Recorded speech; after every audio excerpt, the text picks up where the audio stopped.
this season. 5 long balls and 9 RBIs against Toronto. And yes, Mike Bordick is working here tonight.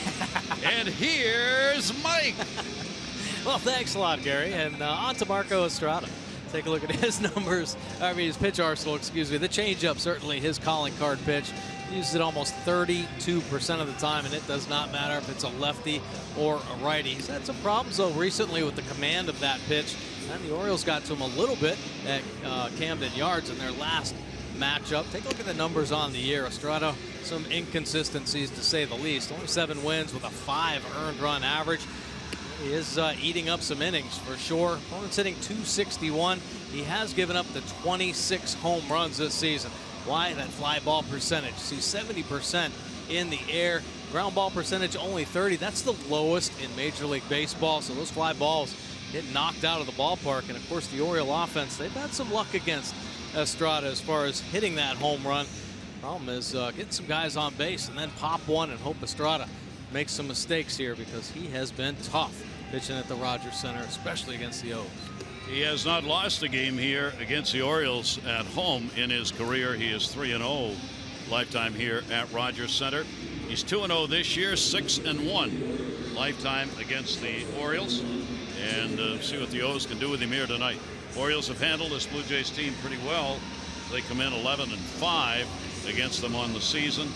And the Orioles here in Toronto, a place where they had struggled over the last 3 seasons. This year they're 5-2 in this ballpark. Yeah, playing much better, and this is a tough place to play. And of course, the Blue Jays, completely different year. The last 2 seasons, Blue Jays have been a dominant team in the East. 66 and 60 and 77 for the Jays coming in. Tim Beckham will lead it off against Estrada. Beckham with a 2-for-13 lifetime against the right-hander. Like so many pitchers in this day and age, works from the side of that pitching slab way over on the first base side. And the pitch will be taken down low for a ball. So Beckham trying to heat it back up again. September has not been a kind month so far to Tim, hitting only a .189 here in September. He has had 2 home runs, going 7 for 37 in the month. Estrada will miss with it outside, and Beckham will get ahead of him here 2-0. Yeah, Beckham, one of the slow bats here in the month of September. For as strong as he was in August, he's tapered off a little bit, only hitting 189 here this month. And he and about 4 other guys really slowed it down here in September. That ball's put high in the air, shortstop. URENA will back up on it and will make the catch. Let's take a look at the Blue Jays defense behind Estrada here this evening. Carrera, Pilar, and Hernandez are going to roam the outfield here at the Rogers Center. URENA play at shortstop tonight, going sliding over to second base, and Barney over at third base with of course Josh Donaldson missing a few days because of an illness. Morales over at first. The Smoke's been beat up himself. Montero doing the catching tonight. John Gibbons saying before the game, talking with him about Smoke and Bautista, who both are out of the lineup tonight, their numbers against Ubaldo Jimenez are not good. So he decided he'd give them a rest here today. They're both fine and available if needed later in the ball game. Here's Manny Machado. Manny comes in with a 3-game hit streak. Manny continuing to climb up among the leaders in the American League in hits, home runs. Estrada finds the strike zone on him, as he did not on Beckham, and goes ahead on the count 0-2. Right-hander will get it in. That'll be fouled off down the line and out of play. Well, Manny Machado, of course, we've continued to talk about his bat heating up beginning of July and has not slowed. He has continued to put up dominant numbers here and on into September as well. Breaking ball will be taken outside. Manny now with 41 multi-hit games, and since the All-Star break, a .333 batting average. He's had 14 home runs, 44 RBIs since the break. Estrada working at a big-time clip, and the pitch will be taken down low for a ball. Not real happy on a couple of calls already. Chris Siegel, who is the home plate umpire, historically those real tight pitches are going to go the hitter's way. We'll see if that goes forward tonight. Manny reaching to protect on that one 2-2. Yeah, Manny not willing to take another chance. A borderline pitch, the fastball, the pitch before, right on the edge. Estrada wanted that one, hits the spot again, but Manny said, "Oh, I'm not taking any chances here." Fouls it off. Estrada over the top, and another one same place, maybe even a little further out. Good catch made by a fan who gets the cheers, and the count will remain at 2-2 on Manning. Estrada's game plan just work the edges for sure. He's been getting hit by mistakes left in the middle of the plate. 2-2 delivery, and that's going to be taken inside for a ball. Against the Orioles with a 6-1 record, he has a 3.20 ERA. This is his 15th game against the Orioles, 13th as a starter. The Orioles in his career have hit .203 against Estrada, and he gets him out of there on a very slow, well-located pitch. Yeah, the change. Take a look here on the Mercedes pitch cast. As he has that great arm cell, the changeup at the bottom of the zone. And how about the group of pitches? Working a couple at the bottom, a couple on the inside corner, a couple on the outside corner, a couple at the top of the zone, but nothing in the middle of the plate. So 2 down, and that will bring up Jonathan Schoop. Manny retired on the K. And Schoop will take the pitch inside for a ball. Schoop also has continued the hot bat. 337 over the last 20. 5 home runs in the last 20 ball games. And 17 RBIs in those games. You can almost break the season for Schoop down anywhere you want from any date to any date, and you get real good numbers. Oh, Mr. Consistency for sure. And his name here over the month of August has started being popped up as MVP candidate. That one may have broken a bat. It goes to center field. Pilar is there, and he will put it away for the out. So Estrada starts it with a 1-2-3 inning. Blue Jays lined up a little changed against Jimenez. We'll look at it when we come back.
Struggled 27-42 in road games on the season.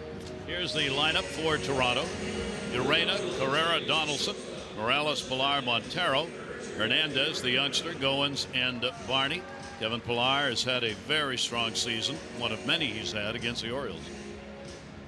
And let's take a look at Ubaldo Jimenez's pitch arsenal. He's got a bunch of pitches, and if he's throwing that fastball for a strike, these secondary pitches will definitely play up. But the split finger, his big-time punch-out pitch, using it about 20% of the time. Play it off the fastball, and the key for Ubaldo to have success, start it on the plate. Keep it on the plate, watch it dive bomb. Guys will take hacks all over the place, swing 3 feet out front if he's on. Richard URENA will lead it off, and the delivery by Ubaldo Jimenez is in there for a strike. URENA getting the start at shortstop. He is a switch hitter. John Gibbons saying before the game he'll probably get a look at second base as well. And he'll go after that one that was in on the fist and fouled away. Toronto playing a number of young players that Ubaldo Jimenez will be facing for the first time. URENA is one of those, as Toronto's looking to see what they've got for next year when it comes to infielders, primarily in the form of backups. Pitch is fouled back right into the screen. Well, if things go well, Ubaldo should have a good start. How about the last 2 starts versus the Blue Jays? Ubaldo 2-0 with nothing for an earned run average. Yeah, he's been dominant. His last start against this team this summer back in the end of June. How about 8 innings, just 2 hits and 1 walk, 8 punch outs. So when Ubaldo's on, he can be dominant. You see the impressive numbers there. Of course, so many of us remember that last pitch he threw in the last season, but his last 2 starts against this Blue Jays team have been pretty good. Pitch is going to miss outside off speed delivery. The way this game is set up, if you look at the numbers, Ubaldo Jimenez has a striking advantage against the hitters as opposed to Estrada and what the Oriole hitters have done against him, even with his good record against the Orioles. URENA fighting that one off again. He made his debut, major league debut, on September 1. URENA a call up and against the Orioles.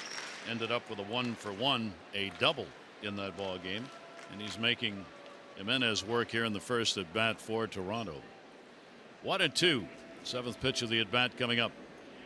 Jimenez taking a long time with the signs, a little too long, and URENA will step out. Yeah, URENA picked up that double, slapping it down the left field line, so he's willing to back it up with 2 strikes. Ubaldo's got to make a good pitch here. That'll be fouled off outside of first base. So URENA's doing what leadoff hitters are supposed to do in that first time at bat. And that's work the pitcher, getting to throw everything. So not only is the pitch count elongated, but you also let your teammates have a look at what he's got. Absolutely. He's seen everything right now. He's seen the split finger. The hitters are watching, seeing what count he's throwing the certain pitches. Ubaldo with a 1-2 delivery on the way again, and a great pitch down and in, and he will win that battle, a strikeout. Boy, that's a big fastball right there from Ubaldo. Almost like he said, I'll be done with you about right now. Here comes 94. I do not want this at bat to go on any further. Missed his spot, of course. Castillo setting up down and away, and it ends up hitting that inside corner. But great velocity playing it after a couple split fingers. So URENA out of there in his first at bat against Ubaldo Jimenez. EZEQUIEL CARRERA getting the start in left field. Left-handed hitters in the lineup. 5 of them, 5 of the 9 against Jimenez. And the numbers a little better, 299 for the lefties, 281 for the righties. Ubaldo comes in, tied for 8th in home runs surrendered, and he's given up the 2nd most earned runs of any American League pitcher this year. 1-0 delivery, and that'll be a little bit inside. Carrera's had a 4 for 10 lifetime against the Orioles starter. Well, one thing you don't want is for Ubaldo to fall behind. I think first pitch strike very important for Jimenez to help the secondary pitches play. 2-0 delivery on the way, and that one tomahawked in the air to center. Adam Jones backing up near the warning track, and he'll put it away. That pitch was up, but he got to it. Yeah, Ubaldo getting away with one there. Let's take a look at the Orioles defense behind Ubaldo this evening. Mancini and Jones are joined by Trumbo tonight over in right field. Beckham and Scope turning 2 up the middle. Machado and Davis once again on the corners, and Castillo doing the catching tonight. Nice hand for Josh Donaldson, who is back in the lineup. The 31-year-old veteran out just not feeling well for a couple of ball games. Well enough to play tonight. Wanted him in the DH role. There are the numbers he has put up this season. Donaldson against the Orioles has hit .282 this year. A couple of home runs and 7 RBIs. Orioles put the shift on against him, and a breaking ball that will be taken away. There you see the Orioles infield defense. Yeah, pulled way over on the left side. Get it through if you can. Of course, Donaldson's picked up the pace a little bit. It's coming off the DL. He'll get the high strike called on that one. For Donaldson this year, only his 96th game, 347 at bats. Workhorse last year played in 155 games and had over 570 at bats. So the injuries have held him out compared to what he normally puts up in the course of a season. Good high strike, 1-2. Yeah, it didn't take him long though to bounce back. He had 12 home runs in the month of August, so his rhythm and timing back in the game, that's what makes him one of the most dangerous right-handed hitters in the game. Breaking ball will miss down low. Toronto, of course, without Tulowitzki for John Gibbons Ball Club, without Donaldson much of the way. Bautista having a tough season, not compared to his career numbers. Oh yeah, the injuries have just been significant, to say the least. 2-2 check swing foul ball. And if nothing else, I mean, their rotation, which last year are the best in all of baseball. And boy, They just started falling off. Sanchez right there, a blister that's just lasted all season long. And yeah, and the hits kept coming. They've used 14 different starting pitchers this year. Here's the 2-2 delivery on the way. Had a chance to talk with Sanchez before the game. He is done. They have set him. He will not pitch anymore this year. Blisters on the finger have been the constant problem, and then apparently trying to adjust to the blister. He strained the middle finger and couldn't get a hold on the baseball throwing pitches. So they said that's enough. Sit down. And that'll be a walk surrendered with 2 away here in the first inning.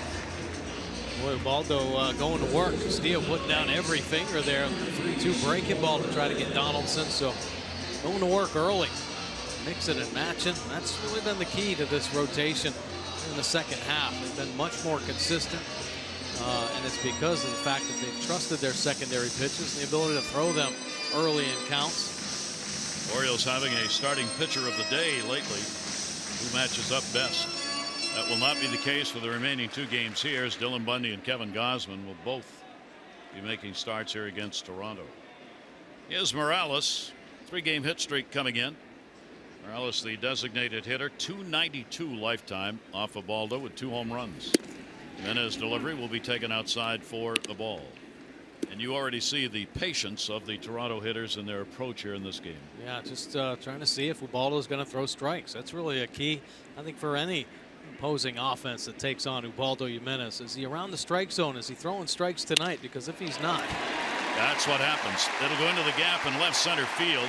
Good play by Mancini to hold the runner at second, Donaldson. So the base hit by Morales and mounting a 2-out rally. First and second, 2 down. You know, and the fact of the matter is they're just making him throw a lot of pitches, and that's the trouble. I mean, with the rotation, they get up around 100 pitches after 5 innings. Seems like every night. So here in the early going, Jays offense really making Ubaldo work. Now Pilar will come to the plate. Pilar's had a 7 for 21 lifetime against Jimenez, and Pilar's done damage to the Orioles this year, hitting .317, 2 homers, 5 RBIs. He will take the first pitch, and you can see Mike was talking about he's not getting first pitch strikes here. No, and when you're an offense taking on Ubaldo, if he's not throwing the strike early, you just zone up and out over, period. That is it. You don't think about anything else other than the fastball out over the plate. Taken for a strike at the knees. Jimenez will try and work out of this with Donaldson on at second base, Morales on at first. The numbers for Pilar in this situation are not good. 176 with runners in scoring position this year.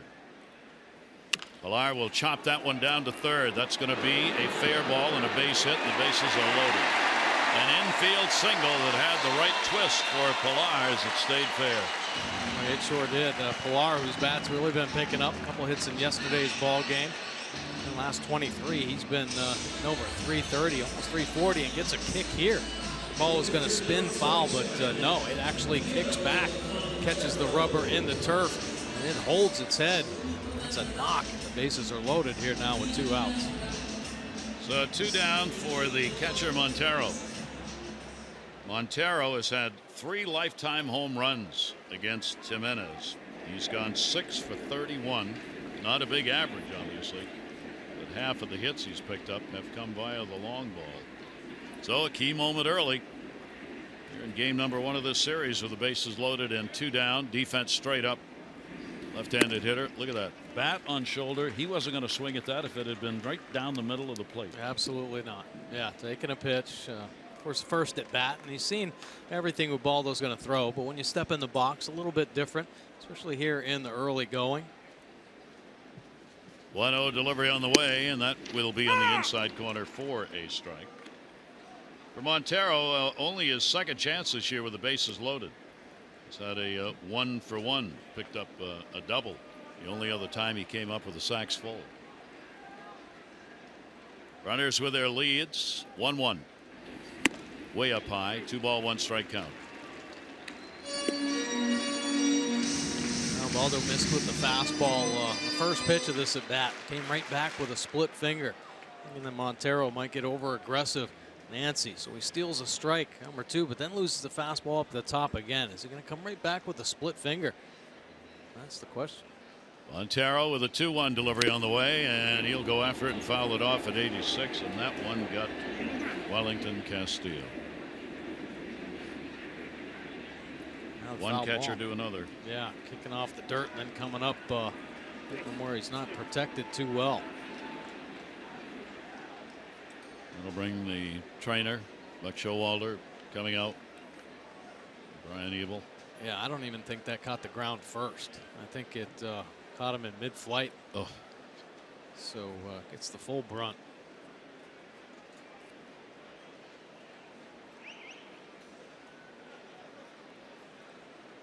Castillo, a couple stints on the disabled list the first half of the season, and one of them because of an instance like this, where he had to go on the 10-day DL.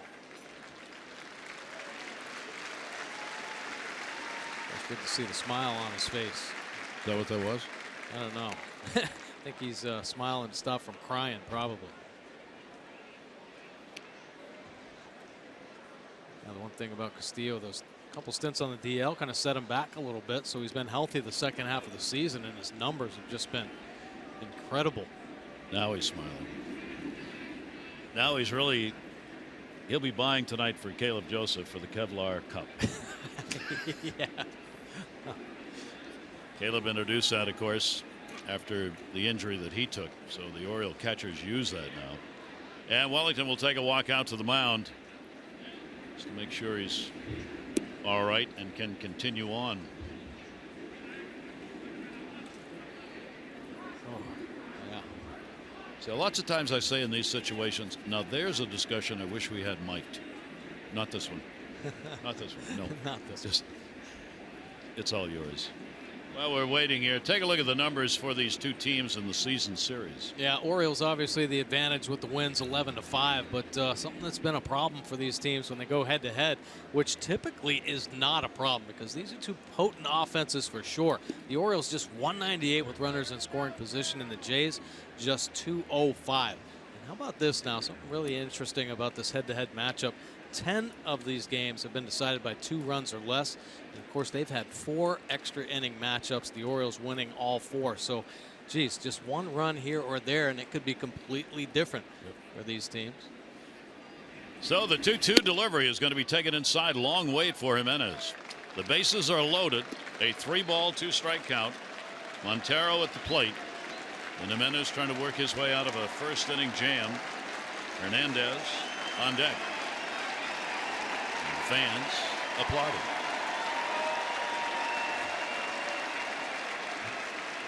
Here's the 3-2 delivery. Runners go, and that one is caught, and he got him. So Baldo Jimenez gets a couple of strikeouts. Toronto leaves the bases loaded.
you win $1 million. Yeah, I mean, boy, talk about going cold. I mean, the Orioles really need to start switching this to the upward trend, because it is terrible timing here in September, and a big reason why. I mean, you go down through the numbers, obviously the ERA, the runs per game, but the average with runners in scoring position. August, they were in beast mode, pounding out a .340 batting average. They set all kinds of records with home runs, runs scored. September, just a 100 clip with runners in scoring position. They really had no chance that last series against the Indians, where they just got swept. And it's all about the offense, really, for this team. The pitching's going to have their inconsistencies. The offense has got to stay consistent here the last 19 ball games if this team really has a chance. Here is Adam Jones. Adam stands in with Mancini and Davis due up against Estrada. Right-hander's delivery, a fastball in there for a strike. The Orioles, in this 4-game losing streak they are in, have only scored 5 runs on 23 hits. They have hit 2 home runs in the 4 games, and they are 2 for 11 with runners in scoring position. That's down the line. Hernandez over. Gets there, makes the catch, foul territory. Blue Jays want to see him both left and right field. Well, the Red Sox come to town for a pivotal 3-game series, September 18 through 20. All games 7:05. Tuesday, September 19. All fans receive the Orioles knit cap. Good seats still available for each night's game. Get your tickets at Orioles.com or 888-848-BIRD. One down, Trey Mancini. High heat foul tips that one back. Estrada, 261 overall average. My opponents against him this year. 13 home runs each side of the plate. Boy, he throws over the top on some of those pitches. Yeah, he really does. And everything looks the same coming out of his hand. He'll occasionally flip in a couple breaking balls just to get it in a hitter's head, maybe steal a strike early. Mancini in the off-speed bounces. But it's really all about the fastball and changeup command. If he makes mistakes with either one of those pitches on the plate, typically gets hit. So he's all about working the edges, finessing, and taking advantage of over-aggressive hitters. 2-1 delivery on the way to Mancini. Boy, it's a great changeup. We've seen a couple of them. Trey continues among the rookie leaders in the American League. His batting average, first at .289, second in slugging, third in home runs and on base percentage and RBIs. 23 home runs, up there among the leaders all time in Orioles history for a rookie. Our Coons.com league leaderboard. When you're talking cars, you're talking Coons. There it is, the list of the highest rookie averages. That ball right off the end of the bat, not deep. Bermuda Triangle shot. It's going to fall in for a base hit. Nobody could get there on that one, and Mancini gets the Orioles' first hit. And it's all about fighting, scraping and clawing, doing what you can. Goins smiling about it as that ball just dropped out in no man's land. Goins, one of the infielders, giving chase to that one, but Mancini, it was a tough pitch, and he just reached out there. He got completely fooled and found a way to get the bat on the ball. And hey, good things happen. This potentially could lead to a rally for the Orioles. He's hitting over .320 now against Toronto this year. Trey Mancini is. Here's Chris Davis. Chris with a 5 for 28 off Estrada. 3 of the 5 have been home runs. Chris this year has had 3 home runs against Toronto overall, but he's hitting only .167, way below his career .272 average against the Blue Jays. 1-0 delivery by Estrada, will be up 2-0. Trying to work the crusher in now hard. Get a strike in there. There's Chris Davis home run yesterday's ball game. It's been a struggle of a year, to say the least, for the crusher. Set up, down and away. Pitch bounces. Chris holds the runner in August against Estrada. Yeah, August 31st. And a big ball. Catching Estrada out in front. Estrada catching a little too much of the plate. Of course, Davis home run going the other way in last night's ball game. So, hey, he's a streaky hitter. This might be the streak we're looking for. Last 19 games of the season. 3-0 count on him here. Davis and the off-speed pitch, and boy, that's the go-to right now for Estrada. Whatever the count, he needs a strike. He's using that changeup. Yeah, 3-0 changeup, and it's a nasty one. Chris Davis selling out on the heater. And man, oh man, it's got some late fade as well. Just 77 miles an hour. 3-1 delivery on the way to Chris, and that's a strike of the knee. By the way, the home run that Chris had last night now has 223 as an Oriole, and that moves him into a tie with Rafael Palmeiro for 6th most in Orioles franchise history.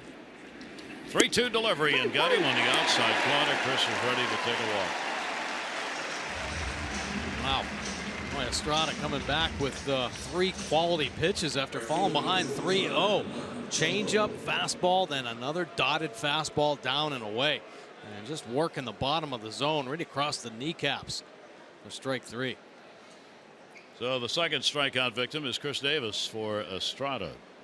Now with a runner at first base, 2 down. Trumbo getting the start in right field. Stands in. Set up low and away again. Estrada moves it in a little more than he wanted, but gets a strike call. Trumbo has played right now for 30 ball games this year. Right field, first base, and largely DH. Yeah, I was going to say that with the Oriole hitters, and Trumbo especially, had a hard time making adjustments in the Cleveland series. They just stayed away really the whole series, fastballs and sliders. And, they just couldn't make an adjustment. So got to do something here differently. I think the Blue Jays are probably going to target the same thing after witnessing that 3-game set against the Indians. Just work away and see if the Orioles can make an adjustment offensively. You keep throwing it till they hit it. That's the rule. Trumbo 0 for his last 13. 0-2 delivery on the way. Mark will take it, and that's on the outside corner. He's darting it right now. I mean, he's putting that baby right on the point where you want it when you're pitching down on the way to right-handers. No score.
Baltimore, 500 for being selected, 500 more for every Orioles home run hit tonight. Play Home Run Rich's scratch-offs, win up to $50,000 instantly. Learn more at mdlottery.com/homerun. Blaine, the old brain does mysterious things, doesn't it? I've read this 1,000 times, and I said $30,000 tonight. Why? With 19 games left, it's 50. It's been 50 all year. For the love of mighty, or the home plate umpire, for that matter. Chris Siegel. Chris Siegel already got an earful. A couple calls, questionable calls. Mark Trumbo got rung up there. A borderline pitch. Fastball. Got a new catcher, I think. Yeah. Buck shaking his head over there, probably on the call, but Caleb Joseph has come on to do the catching. So after taking that foul ball in the groin, Castillo unable to go on, and Caleb will take over. And certainly hope he is all right. Yeah. These are dangerous foul balls.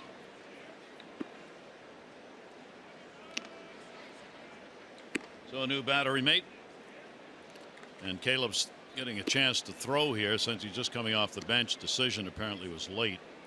So Caleb just wanted to make some tosses with Manny Machado to get his arm loosened up. Caleb always ready anyway. If the catchers all prepare themselves to get in there, you know, they have to have the scouting plan. Yeah. All together yeah. anyway. Yep.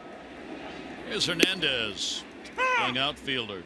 A couple of hits, 7 at bats against the Orioles the last time that they were in Baltimore. Another one of the young players. Got his first RBI here in September on the call-up, and Jimenez will miss outside with it. He just had a big series, big game against Detroit. He went 3 for 4, 2 home runs and 5 RBIs. He's only the 4th Jays rookie to have a couple of home runs and 5 RBIs in a game. That one is up and in. They really like the way he plays in the outfield, and they believe they've got a solid bat to go with it. So he is not just a prospect, but somebody they're ready to do something with right now. Yeah, absolutely. And unfortunately, though, the Jays have had some tough luck with some of their young prospects that they've called up here last few seasons. Their second baseman, Devin Travis, boy, is he a superstar type player, but he just can't stay healthy. And he's had another setback this season with his knee and shoulder problems. And they also had an outfielder, young outfielder, Pompey, who that one high in the air to right, not deep. Trumbo plenty of time to get under it. If he sees it, he doesn't know where it is. It's going to go all the way to the wall, making the turn at third. I think a fan may have touched it. Fan touched it. He was bidding for an inside the park home run. It bounced up near the first row, and a fan reached over and touched it. So what would have been at least a triple is probably going to end up being a double, but the umpires are going to meet to decide whether they're willing to give him third base or not. Well, I don't know if the fan touched it or Mark just lost it. Yeah, I think Trumbo lost it, so that might potentially lead to something even more crucial affecting the Orioles. Yeah, that ball was not touched by a fan. No. Hernandez is going down to third base. Hits the padding, hits his glove, and goes into the stands. He just lost it. Yeah, and the reason he lost it initially, of course, the roof opened here at the Rogers Center, and it is as twilight can be. So very tough to pick up the baseball, and off the bat, he just over boogied. He just took off running, thinking it was going to be an infield pop-up. With Trumbo running in and Scope was running out, that's when Trumbo put the brakes on and turned around. And it was just a cluster as it kicked off the glove and back into the stands. It looks like, well, the umpires are talking right now with Buck Showalter. I think they're going to go to a review on this, and I don't know if it's reviewable. Very strange play. The crew chief, Brian Gorman, facing Buck, and the question is, do they give him third base or not? And I think they have. Okay, so they're not going to review. Because I was wondering if they were going to end up giving him home. Yeah, I was too. Because he was already around second. Yeah. And Trumbo's the one who knocked the ball out of play. Right. So they said he would have had a triple, but would not have been able to score. And he's on at third base. So Hernandez gets a leadoff triple here in the second inning. Goins is coming up there, second baseman. Infield in at first and third, back in the middle. Just trying to poke one through, and that one will be fouled away. So Goins gets a great chance here as Hernandez, the youngster, delivers the 3-bagger. He can fly too. That's why that would have been close. Yeah, he was cooking around the bases for sure. He saw Trumbo misplayed it right off the bat. He put it in high gear. That's going to go to second. Runner will come. Play is going to be at first. And an RBI for Goins. And Toronto takes a 1-0 lead. Good piece of hitting right there by Ryan Goins. Oriole infield backed up in the middle. Of course, wanting to take it out. That's a crucial importance here. Don't want the Blue Jays to start a big rally.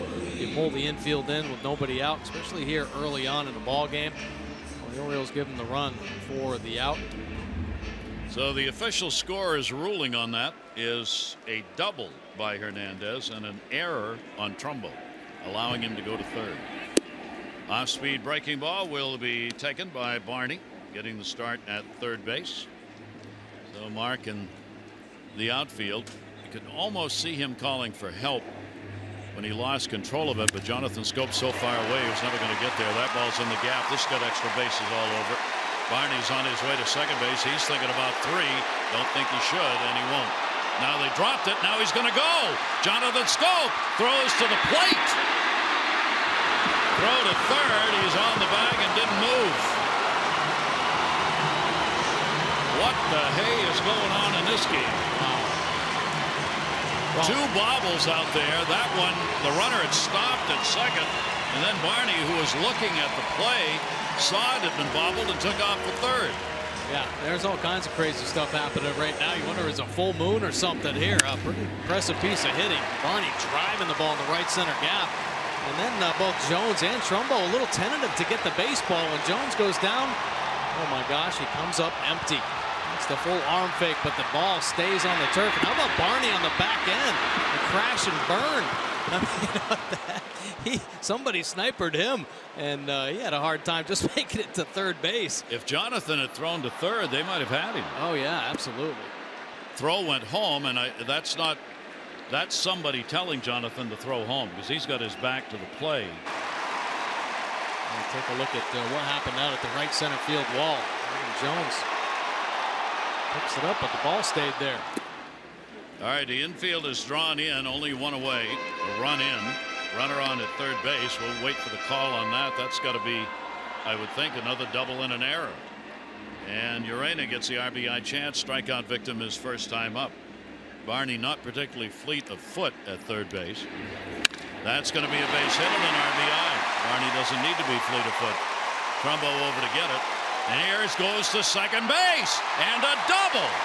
The Jays just running it out of the ballpark here in the second inning. Wow, well, that's just about smelling some blood right there. Real outfield having some problems here. Trumbo playing the safe route, the deep angle here. Take a look. Pitch down and away, and URENA goes down and gets himself some. And Trumbo taking the long pursuit angle. URENA reading that angle, and he says, the heck with it. I'm tight around first base. I am going to make it in. An aggressive running play right there. Not only does he pick up the RBI, he gets himself in scoring position. Take a look. Nice piece going down to get himself some. And he's got 2 right out of the box. That is the only thing on his mind. Well, URENA gets his second major league RBI. Runner at second, still only 1 away. 2 runs, 5 hits, 2 errors. And they'll play in again at first and third. Looking for a potential bunt. Carrera's got real good speed. Flied out to center first time up. Carrera on a weak swing on a pitch that he was guessing on and guessed wrong. And the count goes to 0-2. It's like the split finger there from Ubaldo. And, nasty movement, biting down in the zone, and full advantage here.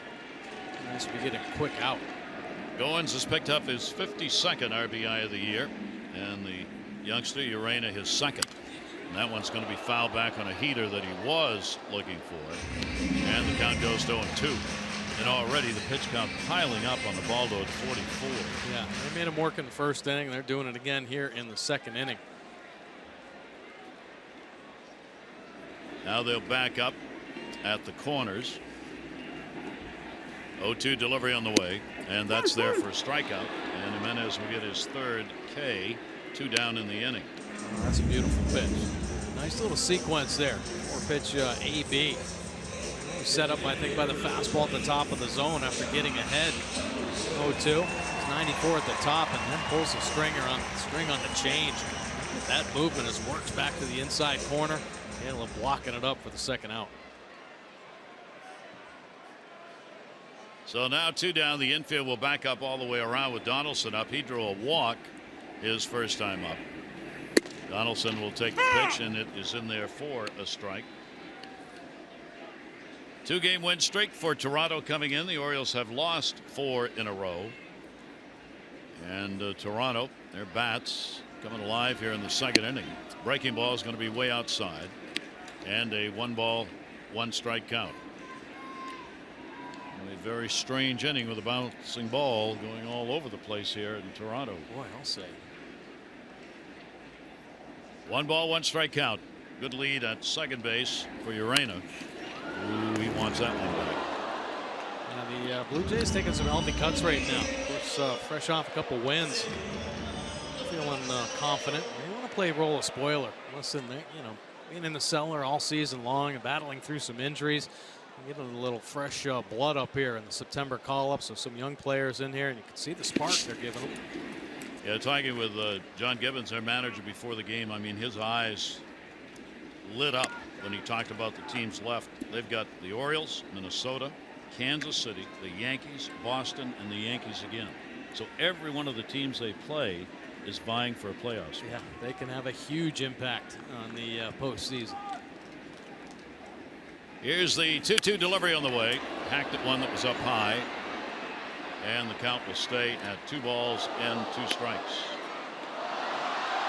And it has been a wild ride here to the postseason. I'll tell you, last week, myself, along with a lot of other people, started counting the Royals out of it.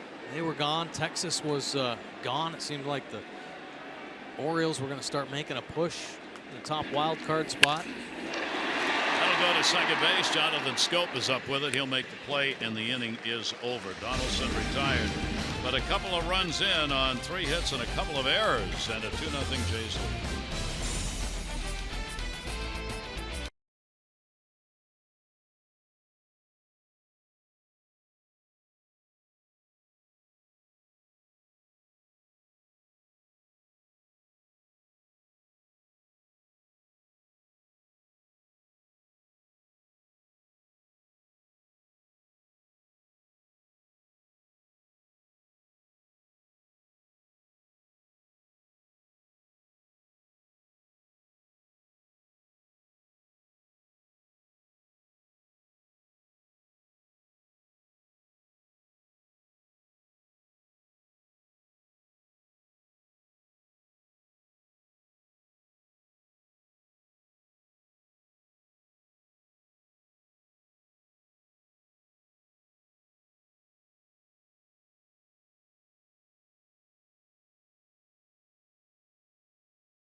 The Longevity Foundation's Breathe Deep Baltimore 5K walk to raise funds and awareness for lung cancer in memory of the Orioles' late public relations director, Monica Pence Barlow. The event takes place at Oriole Park Saturday, September 16. To register or for more information, just go to Orioles.com/longevity. Roger McDowell having a word with the starter, Oriole pitching coach. Come on, Caleb. Come on, man. See if the Orioles offense can get something back here. Caleb Joseph. Caleb will take the pitch for a strike, not scheduled to be in there. With the foul ball, we'll say injury, may not have been an injury, but on Wellington Castillo, enough to take him out of the ball game. Estrada's delivery went upstairs at 88, and you can see how tough it is to time Estrada. The velocity on his pitches are all over the place. Yeah, and the key is really Estrada just staying out of the middle of the plate. Right now he is painting every possible corner. That will be taken. In his starts this year, he had the opening day start, 2 runs, 5 hits, 6 innings. A couple of games later, no runs, 4 hits in 7 against the Orioles. 7+ scoreless innings for him. 1-2 pitch fouled off. 3rd time out. He gave up a run on 5 hits in 7 2/3 innings. Had a career high 12 strikeouts against the Orioles in that 3rd start. And the 4th start on the 31st of August. He gave up 6 runs, 10 hits in 5 innings. 3rd time with 10 hits this month. So he's been all over the place with the Orioles, and that ball is in there for a strike. What? You just don't expect that pitch. You expect maybe a good changeup off a couple good fastballs that he threw. He drops the big 12-6 deuce on him. 77 miles an hour, and it started up over Caleb's head, so he gave up on it. How about these numbers here from Estrada? Career here at the Rogers Center. 3-0 with a 2.53, and how about 152 opponent batting average? This is against the Orioles, mind you, so he's had their number here at the Rogers Center. Shift on, and the breaking ball didn't. Stays way up high. Smith is the DH. Carries the 5 for 20. Lifetime against Estrada. 13 home runs, 31 RBIs this year. Goins, the second baseman, way out there in right field. Pitch on the way, and a swing and a miss, and again the 777 seems to be the magic number tonight. Yeah, that's the good change. 77 miles an hour. That's quite a differential off that 90-mile-an-hour fastball. And he looks like he's got a little extra on the fastball tonight as well. 1 ball, 1 strike count on Smith. Estrada over the top, comes with 90 and will miss inside. So a 2 ball, 1 strike count. So in the second inning, 2 runs, 3 hits, 2 errors, and a runner left on for Toronto. In a strange inning they took advantage of. Here's the 2-1 pitch on the way to him. That's going to miss inside. And the count will go to 3-1.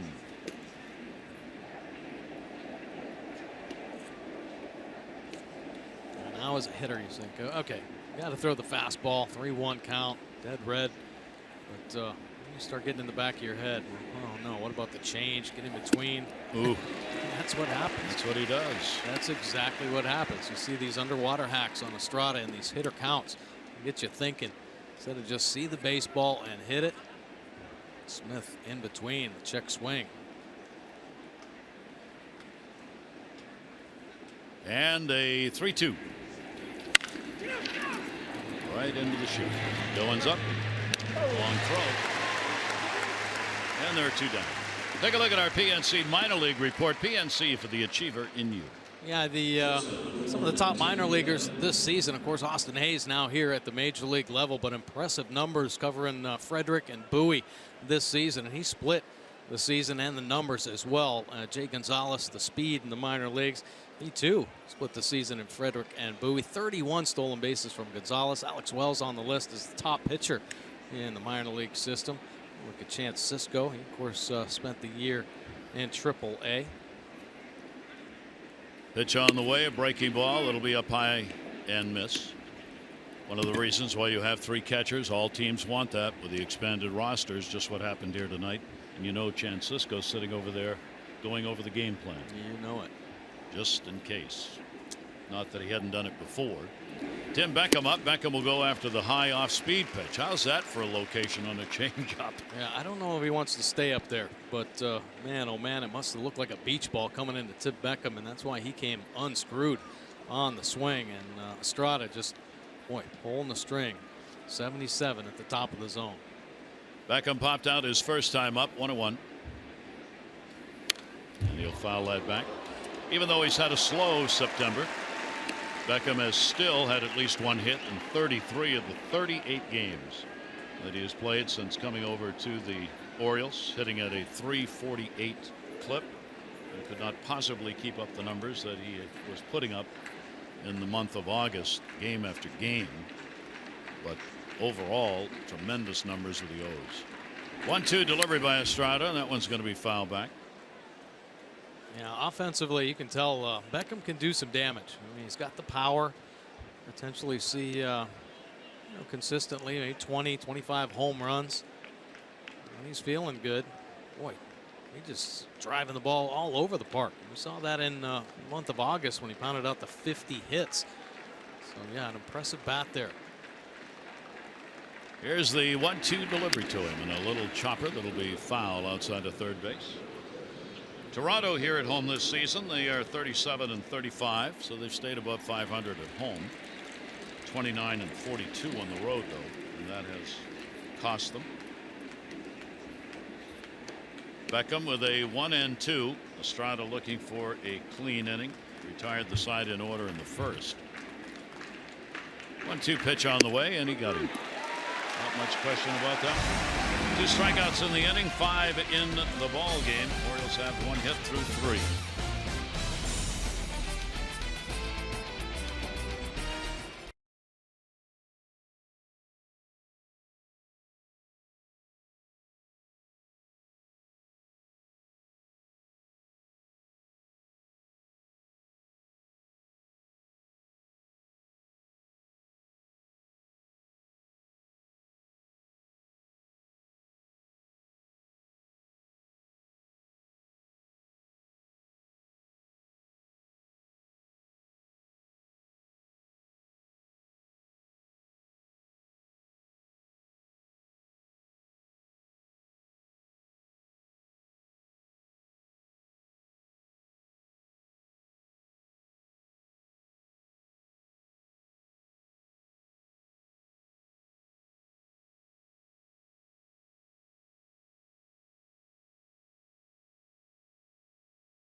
Yankees. 17 of 20 remaining games will be played in New York. It begins tonight with a 3-game set against Tampa Bay. Because of the hurricane, they have moved that to the Mets home at Citi Field in Queens. It's still in New York. The Red Sox, 6 games left against Oakland and Cincinnati. They are last place teams in their respective divisions. Does that give the Red Sox an advantage? One never knows. Sometimes those teams are the toughest to play against this time of year. Breaking ball is in there for a strike. Kendrys Morales, a base hit his first time up, now has a 4-game hit streak going. The ball in the air to center, driving Adam back. Morales out of there, 1 away, bottom of the 3rd inning.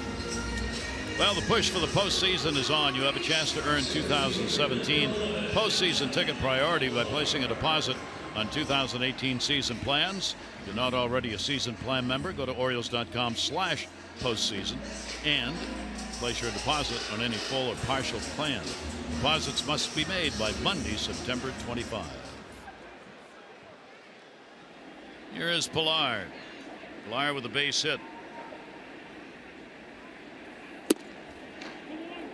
1 down, nobody on, bottom of the 3rd. 2-5-0 for Toronto, 0-1-2 for the Orioles, with both of the runs earned by the Jays. That's a strike at the knees on the outside corner. Yeah, nice fastball there. Working down and away to Pilar. Pilar's bat been heating up here last 20 or so games. And of course, starting this ball game off with a little infield single. Rolled down that 3rd base line. That'll certainly help keep that confidence up. Pilar with a 2-ball, 1-strike count. He'll reach for one and just miss as he goes foul outside of 3rd base. The ball to Jimenez, trying to redo what he did in that game on June 29 against Toronto. 8 innings, no runs, 2 hits. Came away with a 2-0 win in that ball game against the Jays. Longest start of the season for him. 2-2 pitch, and that'll be outside. He'll go full 3-2. Trying to bring that 2-seamer back on the outside corner. You know, Baldo would love to all of a sudden settle in like he did in that 8-inning gem. Full count delivery on the way. Pilar will put it up in the air, first base. Davis. And he will put it away. 2 down. Baldo kind of settling in, getting a couple quick outs here. In the 3rd inning. The Blue Jays came out swinging. The challenge in Ubaldo and the Orioles that 1st inning. The bases loaded and the big time threat going on. Put a couple up in the 2nd. 2 down and nobody on. Montero will take a while getting in to give his starter a little more time on the bench. Montero, a strikeout victim, his first time up. He'll take it for a strike. Limited schedule today. Games involving clubs contending wild card. White Sox are playing at Kansas City. Seattle is playing at Texas. A couple of other games underway as well. New York will be at Tampa Bay, as we said, in that series being played at the home of the Mets in Queens. 1 ball, 1 strike count.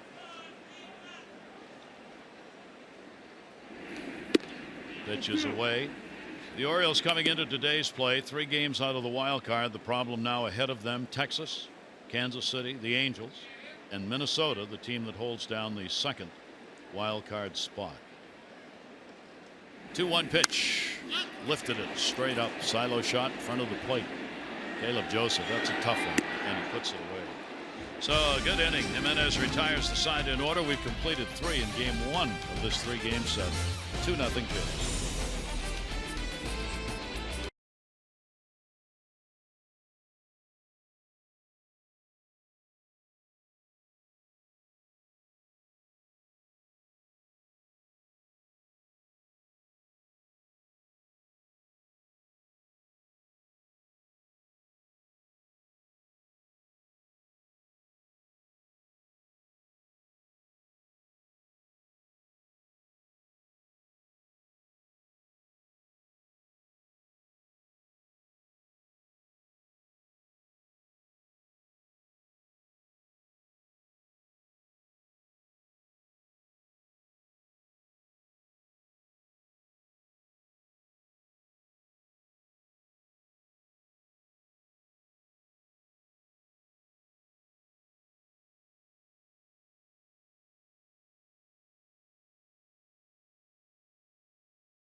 what's important.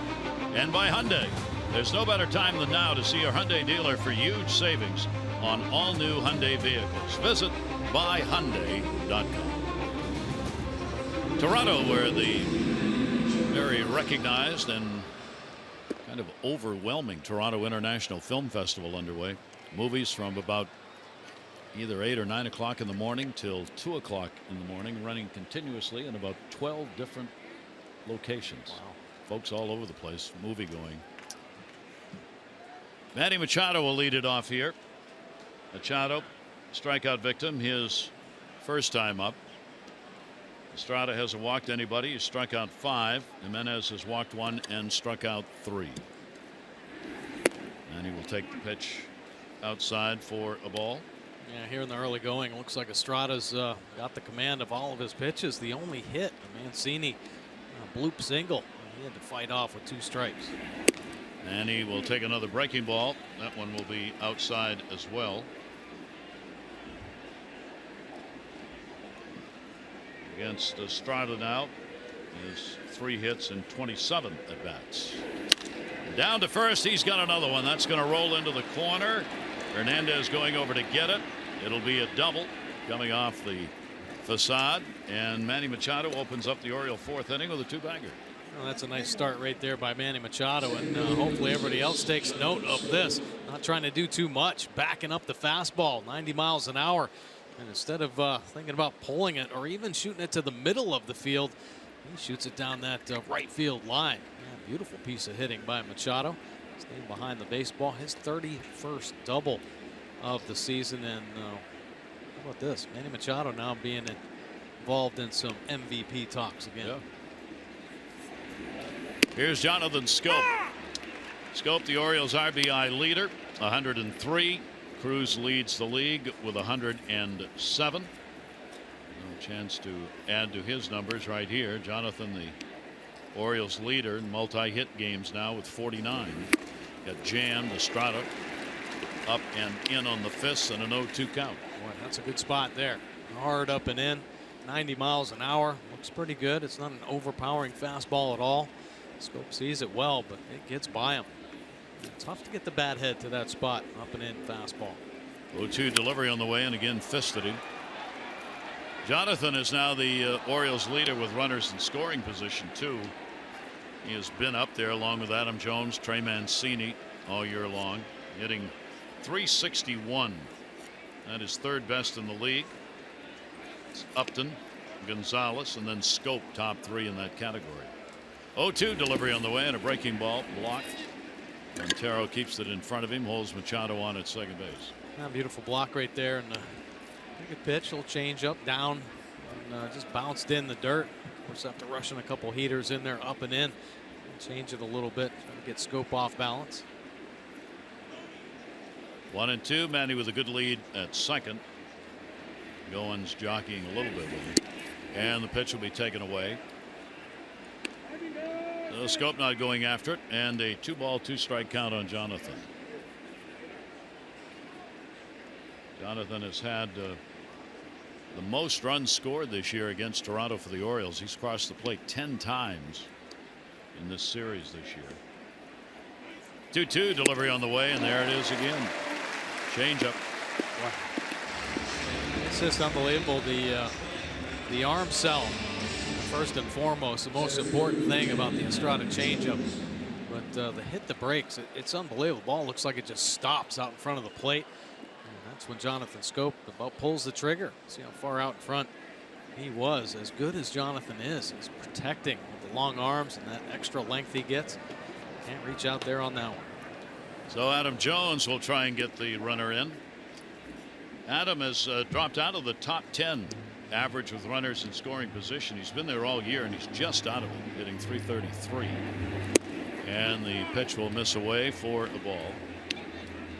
Adam against Toronto this year, 3 home runs, 6 RBIs.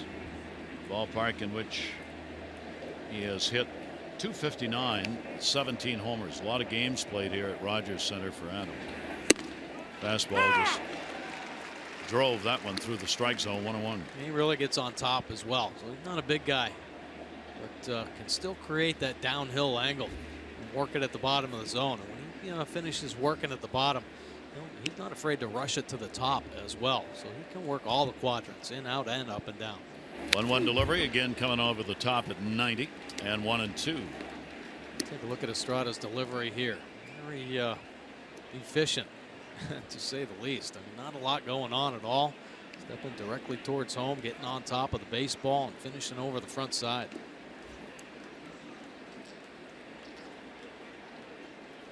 Machado edging off second. 1-2 delivery by Estrada. Up the ladder to the roof on that one. Yeah. Unbelievable. I mean, you try to tell yourself, okay, I'm going to lay off everything down. It's just too hard to pick up. He fades his changeup down there. So see him up. And to finally see him up, that fastball at just 90 miles an hour has a little extra life up there. And if you show it once, he's going to keep attacking up there. How about that fourth pitch? About 1.5 feet out of the strike zone. Count stays at 1-2. Estrada's delivery. That's going to be a base hit into left field.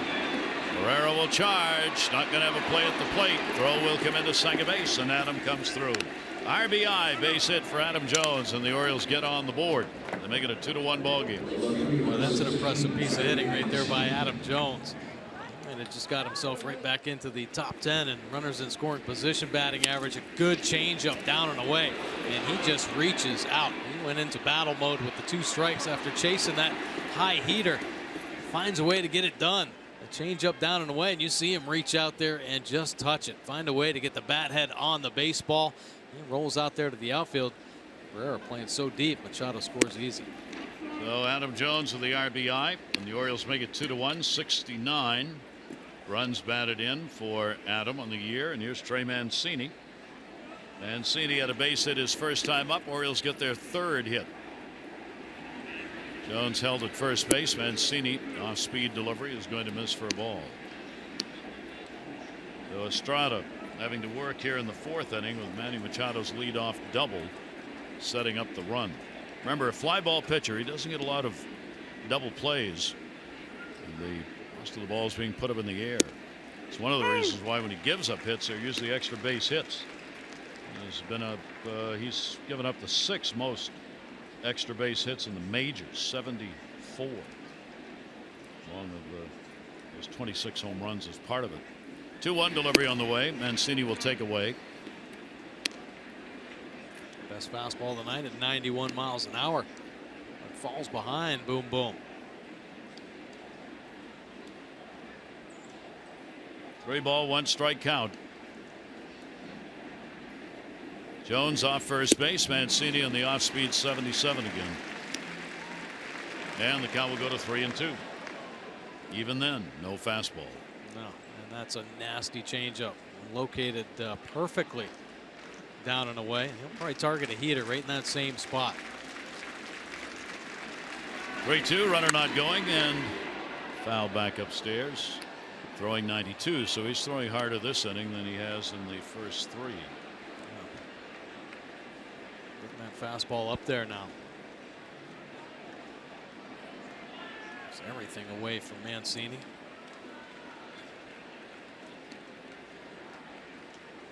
Three-2 set up low and away again. Full count delivery on the way, and Mancini will take it, and a called strike. Trey was headed to first as well.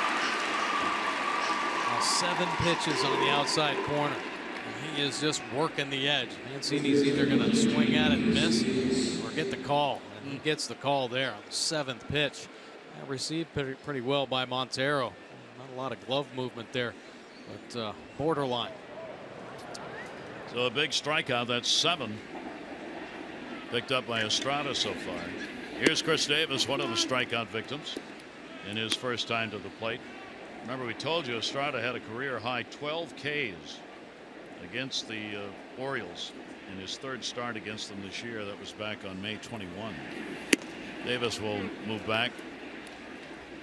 Estrada will fall behind on him 2-0.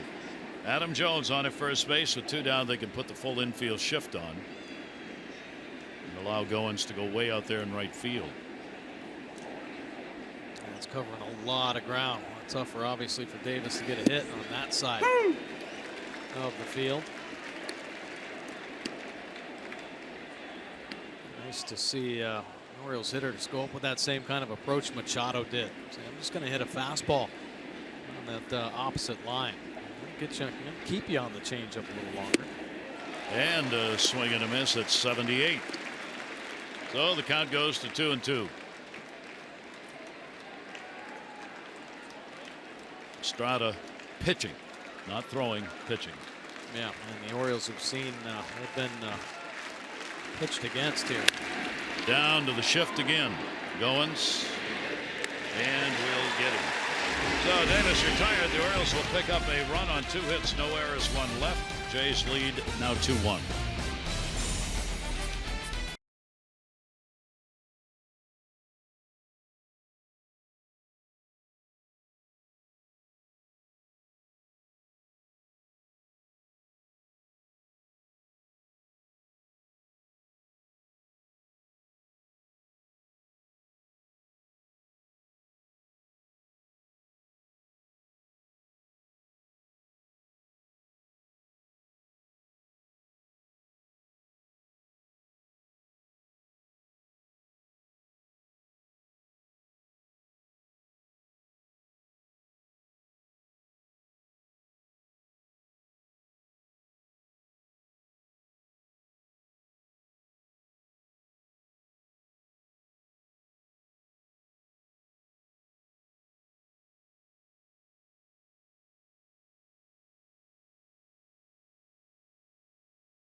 Drive RAV4 Toyota.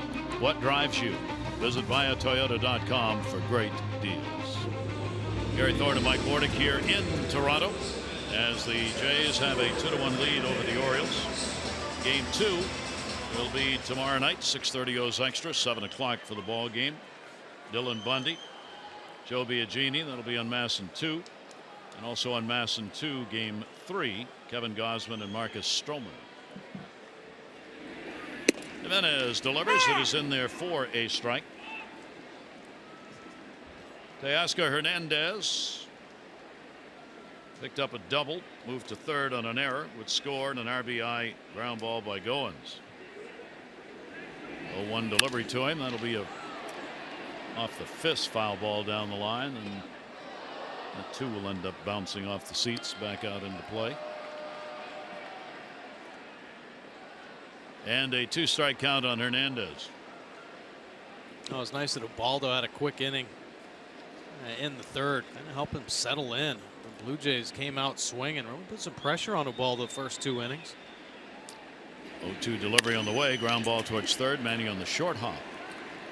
Over to Chris Davis. And 1 away here in the 4th inning. Text Masson's word of the day, fearless, to 29292 for your chance to win a signed Buck Showalter jersey and Masson Orioles prize pack. That's fearless to 29292, brought to you by Care First. Live fearless with a name trusted for over 75 years. Care First, Blue Cross Blue Shield. Goins the RBI and a ground ball. Will take the pitch for a strike on the outside corner. As Jimenez now starts to pick up some of these first pitch strikes necessary to let him use the repertoire. Ground ball fouled off this time, and he'll get ahead 0-2. Yeah, absolutely. Getting ahead is certainly going to be the key for Ubaldo to stay in this game as long as possible. I'd like to see him get through 6 innings. I don't know if that's going to happen after the pitch count get jacked up the first 2. If he continues to throw first pitch strike, you're going to get some more early swings and maybe some early soft contact outs. 0-2 delivery on the way. Goins jumps back. Baldo's seen the Jays a number of times. 20th career appearance. He is 8-5, ERA 4.12. Since joining the Orioles, he's 6-4 against Toronto. That one lifted, and watch it go. Way back, and goodbye, home run. On a 1-2 pitch, Goins delivers the long ball.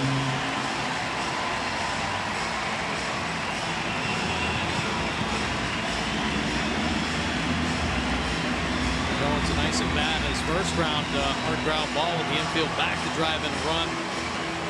Beautiful swing, picking up his 7th home run. You see this swing, you say, wow, should be able to hit more than that. He backlegs a split finger from Ubaldo, lets it travel, and catches it right in front of the plate. Beautiful swing there by Goins. Well, the second baseman extends the lead to 3-1. That's something the Blue Jays do a lot of here in this ballpark. 54% of the runs they score at home come on home runs. Pitch is going to be taken for a strike.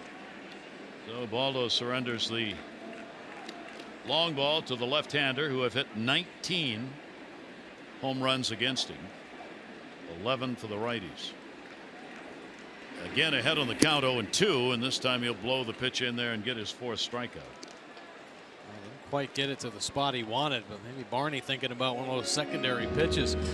91-mile-an-hour fastball. Get by him there. Caleb calling for it at the top of the zone. It stays out there in the middle. Barney just swinging through it. So 2 down. Top of the order. URENA coming up, an RBI double, and he has struck out. He will take the pitch away for a ball.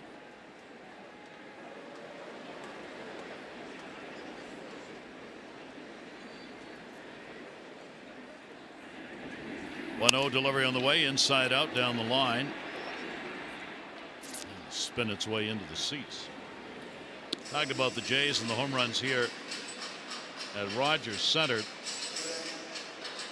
The highest percentage major leagues all time for runs scored on home runs at home is held by the Jays, 57%. That was 2010. They now have 54%, which is the 2nd highest ever in Major League history.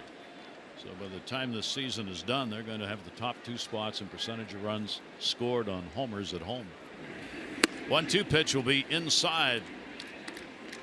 91 on a fastball that time, and the count goes to 2-2. Yeah, they've always kind of been a powerhouse offensive team. Of course, even with losing Encarnacion, this year Smoke kind of picking up the pace. Batista having an off year power-wise, but he's been a huge part of the production here at the Rogers Center. And in the American League East, you've got to get some boppers, and the Blue Jays have had it in the past. They came in 7th in the American League in homers. That ball in the air to right field. Mark Trumbull going over and will make the catch on a line drive. URENA retired. The home run by Goins adds 1 on the board for the Jays. They're up 3-1.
to try and figure it out.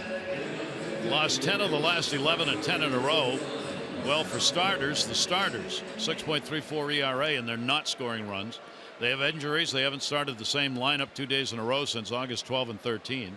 They've played quality teams, good opposition. Games have not been easy. And the dog days, they built up such a big lead that maybe the switch just got turned off. Whatever it is, the Dodgers are in a 10-game losing streak, but still have a 9-game lead in the division. Way out in front and fouls that one off. Mark Trumbo. It just kind of proves what a crazy and tough game it is. I mean, the Dodgers just loaded from top to bottom. And you would think that even if a few players went into a slump, there'd be enough to overcome and kind of capitalize on that, especially such a winning team. All year they have just been dominant. But we've seen you can't win with those numbers. Yeah, that's right. An average over 6 and scoring less than 3 runs per game. You just can't win. So they're in a little bit of a funk for sure. 1 ball, 1 strike count to Mark Trumbo. Strikeout victim his first time up. The other interesting thing, I was talking with Buck today, and he kept saying it because he couldn't believe it. Dodgers apparently have all 40 of their 40-man roster up. They've called everybody up.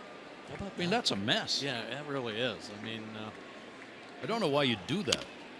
I mean, you want to be nice to guys, I guess, but that's dangerous. Yeah, it sure is. It messes up the whole chemistry of a clubhouse. And I think that's kind of a big fear. I know Buck talks about making an adjustment and stuff, but when you're a postseason team, what you have developed inside the clubhouse is pretty special and pretty unique. And when you jump all of a sudden 8-10 new guys in there, it completely disrupts everything. And yeah, you want to see the prospects and you want them to help out in the month of September, but what happened to that where, hey, all right, next guy up picks up the piece that we just lost and you know, call a guy up from the minor leagues here and there. But that's just a huge disruption. And you know, I know everybody says the Dodgers have all this and that, but you can't just turn it on and off. Yeah. You know, and they better get it right before the postseason. That one's going to be fouled back and onto play. Count will stay at 1 ball and 2 strikes. The Orioles are below 500 by a game again. First time they've been below 500 since August 26. So they've got to work their way back above that again with 71 wins on the year. 1-2 pitch on the way. Trumbo reaching. One hands that one way down the line and left foul. And Estrada just being relentless out there on the outside corner. And the fastballs and changeups. Trumbo just trying to battle right here. And filling up the outer third. This will be the 8th pitch of this at bat. 1-2 delivery high in the air, back near the warning track and way up, and goodbye home run. Mark Trumbo launching one to left field, and the Orioles get one back and make it a 1-run ball game again. A Trumbo jumbo here at Rogers Center. Yeah, that's a big ball. Boy, plenty of altitude. A nice swing by Trumbo, considering that Castillo just, Estrada just working that outside corner. You think he might be leaning out there, but he stays true to his best pitch. It stays tall, gets a mistake on that inner third. 23 home runs for Trumbo on the year and his 64th RBI. And another one lifted in the air. This one's going to go foul. So Estrada thinking, okay, I'm going to surprise him and get one in there underneath the hands, but Trumbo, he's waiting on it. Gets it and does not miss it. This is a moonshot here at the Rogers Center. Estrada's delivery is tapped right back to him before Hopper. Play made. Caleb Joseph is retired. So the Orioles, they use the long ball to get the run back that had been picked up by Goins. Mark Trumbo getting it, makes it a 3-2 game. And for our Maryland lottery contestant Charles Jones, $500 on the homer by Trumbo. Trumbo would start to pick up the pace a little bit. But, all of a sudden he'd start swinging at some pitches. You wonder if he's really seeing the ball well. When that ball gets on the plate, he's been missing it a lot of times here the last couple weeks. Smith grounded out his first time up for the Orioles. Their 219th home run. They are second in the American League in homers. Continue with that group of players who have had 20 or more. 0-1 pitch on the way. It's going to be a strike on the outside corner. The Orioles, Trumbo was the last to join the group. Manny Machado, Jonathan Scope, Adam Jones, Trey Mancini, Chris Davis, all with 20 or more homers this season. That one off the end of the bat, looped back, and there'll be no play. Couple tough pitches here to Seth Smith. Working down and away, breaking ball, and then a nasty changeup. And Seth doing a nice job. Keep this AB going. 0-2 count on him. One away. Beckham waiting on deck. Shift on against him. Lined the other way. Hard shot. Knocked down. Reyna's throw is going to be there. Barney's throw, rather, is there in time in order to record the out. Oriole fans, when the O's score 5 runs or more, get 50% off regular menu price online orders at papajohns.com with promo code Orioles5. Better ingredients, better pizza. Papa John's. 2 down. Here is Beckham. He has popped out and struck out. Last 3 outs have been recorded on the ground. Unusual for Estrada. Right-hander's delivery to Beckham, and that's going to miss up high for a ball. Estrada's career numbers here at Rogers Center are below 500. He's 13-15 in games here in this ballpark, but the ERA is good, 3.65. Fouled off. And that would seem to mean they haven't scored a lot of runs for him in ball games he started here in his career. Right.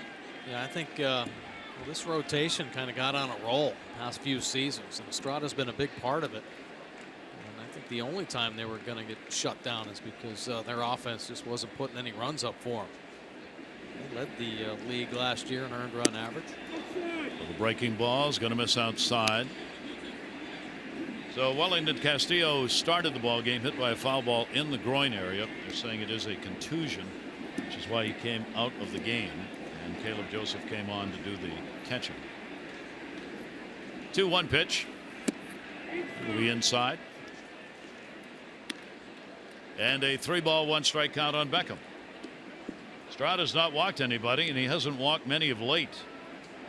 1 base on ball in 4 of his last 8 starts. 3-1 delivery. And a swing and a miss. He finds a way to get a strike seemingly when he needs it most. 3-2. His go-to, like most pitchers should be, that fastball down and away. And whenever it seems like he's in trouble, that's where he targets. He feels a little safer out there, and he's certainly been hitting his spot to get back into the count. You watch Montero, the catcher. He's been out there all night. Ground ball came in a little bit. URENA. And that will do it. Orioles get a run on a hit. No errors, nobody left. Mike Trumbo delivering his 23rd home run of the season. This is the 4th home run he's had against Toronto in the year. 3-2.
On this Patriot Day, USAA honors those who have served and all our service members at home and abroad. Remembering 9/11 all around the country today. 3-2 ball game. Jimenez will miss down low with it. EZEQUIEL CARRERA has flied out and struck out. Now 4 for 12 lifetime off the Orioles starter. In at first and third. Good speed. Will bunt. Pitch taken for a strike. He also is in all 3 at bats has come up there not intending to do anything until he has a strike on him. And now he does. 1-1. And there it is. Tried to drag it and will foul it off. Yeah, trying to beat Ubaldo there. A lot of times the lefties will just push it down that third base line. Manny Machado's a little bit deeper, but Cabrera feeling he can beat Ubaldo to first base. So taking it with him down the line, but a little too fine there as he pulls it foul. Barnes up in the bullpen. With Estrada having worked 5.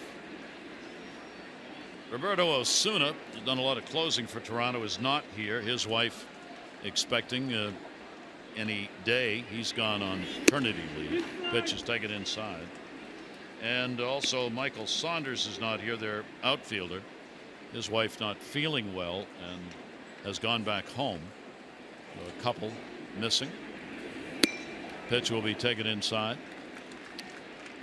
And works the count full. 3 balls, 2 strikes. Back this far, might as well finish him off, right, Ubaldo? Full count delivery. And reaching, and we'll tap it foul. Good try. This time of the year when you have these players for whatever reason who are missing from the team for any reason, there's no DL or anything. You've got expanded rosters. You're not going to replace them anyway. You got everybody up here you want. Yeah. So they're just not here.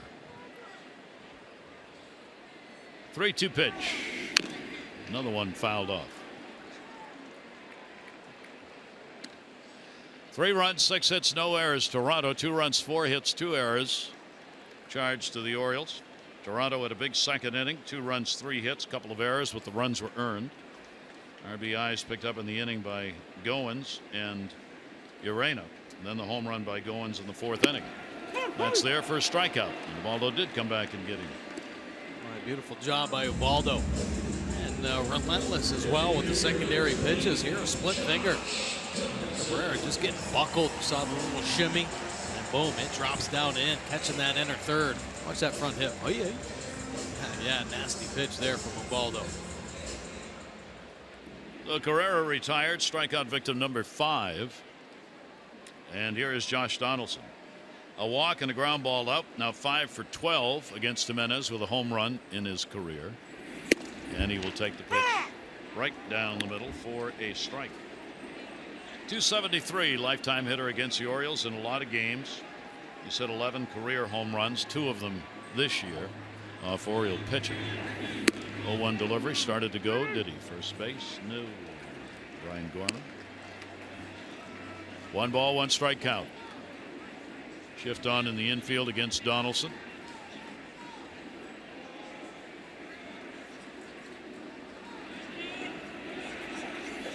And that breaking ball is just going to miss away. He's had the home run ball going since the All-Star break, 2nd in the American League. 16 home runs since the All-Star game, showing the health side of his play.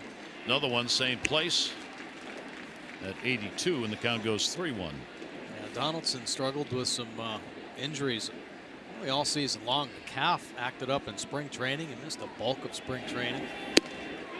Takes another one, and he's on again. 2nd walk. He's picked up the only 2 that have been surrendered by Jimenez in the ballgame. On Friday, September 22, the Orioles will kick off Fan Appreciation Weekend versus the Rays with the year's final fireworks night. Celebrate the final weekend of the regular season at Oriole Park. Tickets are available for as low as $15. You can get yours at Orioles.com or by calling 888-848-BIRD. Kendrys Morales, a base hit, and he's flying out. Pitch will be taken away for a ball. He's been the extra base man of late. 9 extra base hits, 18 RBIs in the last 15 games. Of course, against the Orioles, pounding out home runs. Pitch taken for a strike. 3-homer ball game, 4 in the year. Miguel Castro up for the Orioles. Morales has 10 runs batted in against the Orioles. 1 ball, 1 strike count. Donaldson off first. Interesting that both first basemen in this game, Chris Davis, Kendrys Morales, have the exact same average against the opposing team, 167 for both of them. They both have made their money off home runs against the other team. In the air, right center field. Rumble comes over and he will put it away. Running back in a hurry. Donaldson was all the way down to second. Take a look at our Heritage Automotive road ahead. Heritage Automotive offering you 20 convenient locations throughout the Baltimore area. Visit them in store or online at heritagedealers.com. Now finish up the series tomorrow, Wednesday. Both night games against the Blue Jays. 7 o'clock starts, and then off to Yankee Stadium. The Orioles taking on the Yanks for 4. Starting on Thursday, going through the weekend. Kevin Pillar, hot hitter in the lineup. A base hit. He's 1 for 2 in the ball game. Pillar will take the pitch away. Still a runner. Donaldson on it first. Pillar of late piling up some big numbers. 337, 11 extra base hits last 24 games. The pitch that will also miss away. Jimenez continues to try and find that outside corner where you want to live if you can pick it. Yeah. He's trying to make the quality pitches, and I'll tell you one thing that's quality: the fact that he's been able to pitch here into the 5th inning. After the first 2 innings, he just didn't think he was going to get out of it. Boy, he didn't want to get into the bullpen that early. Pillar taking till he gets a strike, as he did right there, and the count is 2-1. Jimenez worked 142 innings last year, 135 so far this year, so not far off the mark he had on the season. There he finds it, and he gets that strike on the outside corner. He was 8-12 last year. He's 5-9 right now. Gave up 150 hits last year. He's given up 158 so far this year. 2-2 delivery. Shattered bat. Foul ball. The barrel went further than the ball did. Ended up beyond third base. Boy, that thing rode in hard, and exploding bat trick here. Take a look as the head goes flying out towards Machado. Boom. Pillar just left with the handle. Put a helicopter spin on that one. Jagged edges right there. Look out. No question, talking to players from everywhere, the Oriole players and other teams too. The bats this year are so much harder. They've all said, for whatever reason, supply of bats. That's why they break so often. There's no give. Pitch just missed away. So 3-2, 2 down. Donaldson will be off and running. Did you judge your bats by the width of the grain? Sometimes. I never got those good like 3-4 grain bats. Yeah. Yeah, I never got those. But I always thought because the best hitters got those type of grains. 3-2 delivery is going to go to short. Beckham's got it. He'll make the throw to Davis and just got the out. As Pillar was going down the line in a hurry. No runs, no hits, no errors. 1 left on base. They're going to take a look here on the call at first, whether or not they want a challenge here. Gibbons has his video people looking. Nope. Got the out. 1-run ball game.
tonight. The roof's open, and Trumbo can't pick up the ball. And then, tosses it in the stands. It's a double with an error. And then, how about this throw? Adam Jones, ball in the gap, and can't find the handle.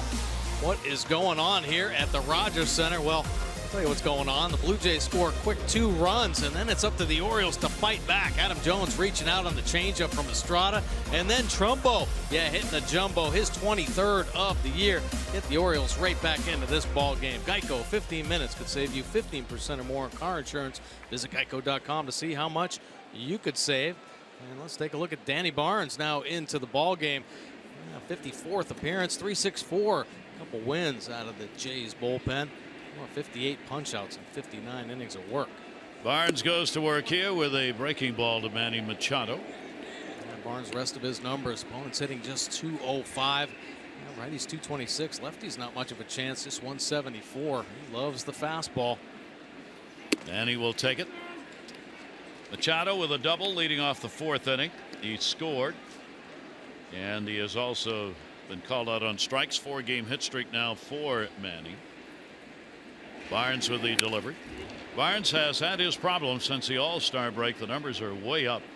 ERA of over 6 since the break, and has allowed an earned run 6 of his last 9 ball games.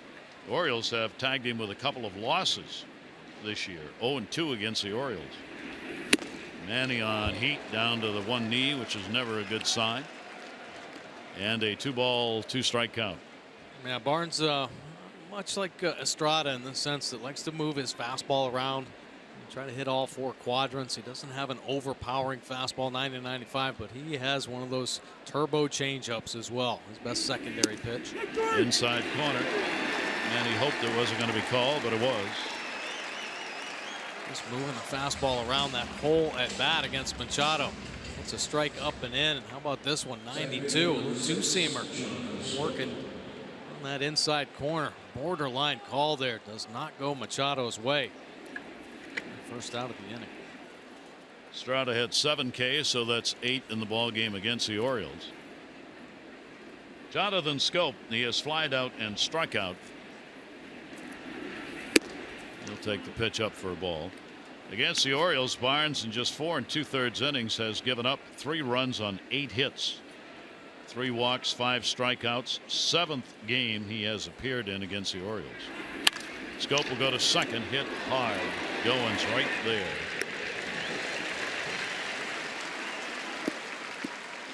Bullet there. Let's take a look at Marco Estrada's line here tonight. 5 innings, got her in the 4 hits. Orioles got to him for a couple of runs with 7 punch outs. Orioles making him work. 95 pitches thrown. It's the early exit. So Barnes with 2 down, nobody on. Now we're going to see the parade from the bullpen, probably for both of these teams. Kohler and Dermody up. The expanded rosters, as Buck Showalter likes to say, brings you a different brand of baseball in September. 2 down, nobody on.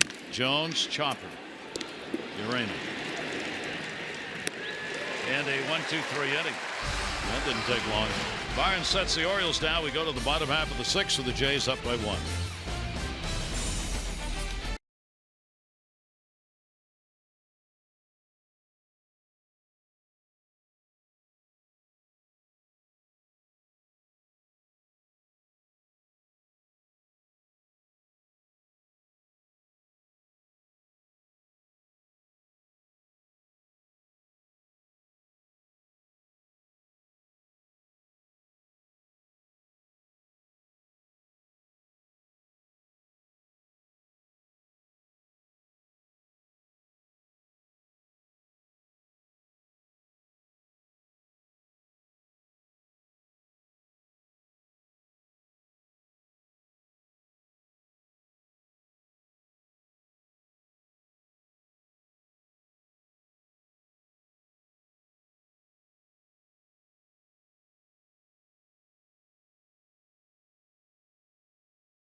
PNC Bank for the achiever in you.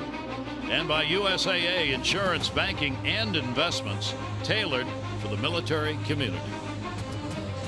Henry Thorne and Mike Gordick in a 3-2 ball game with the Jays on top. They've not trailed in the game. Both starters are gone.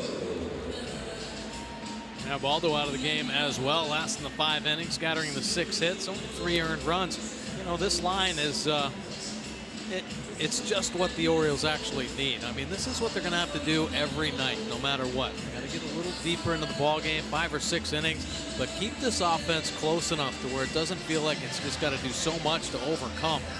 And this kind of deficit, yeah, the offense feels pretty good about. Just the 1-run lead right now by the Jays. Castro now into the ball game. Impressive numbers as he's settled in.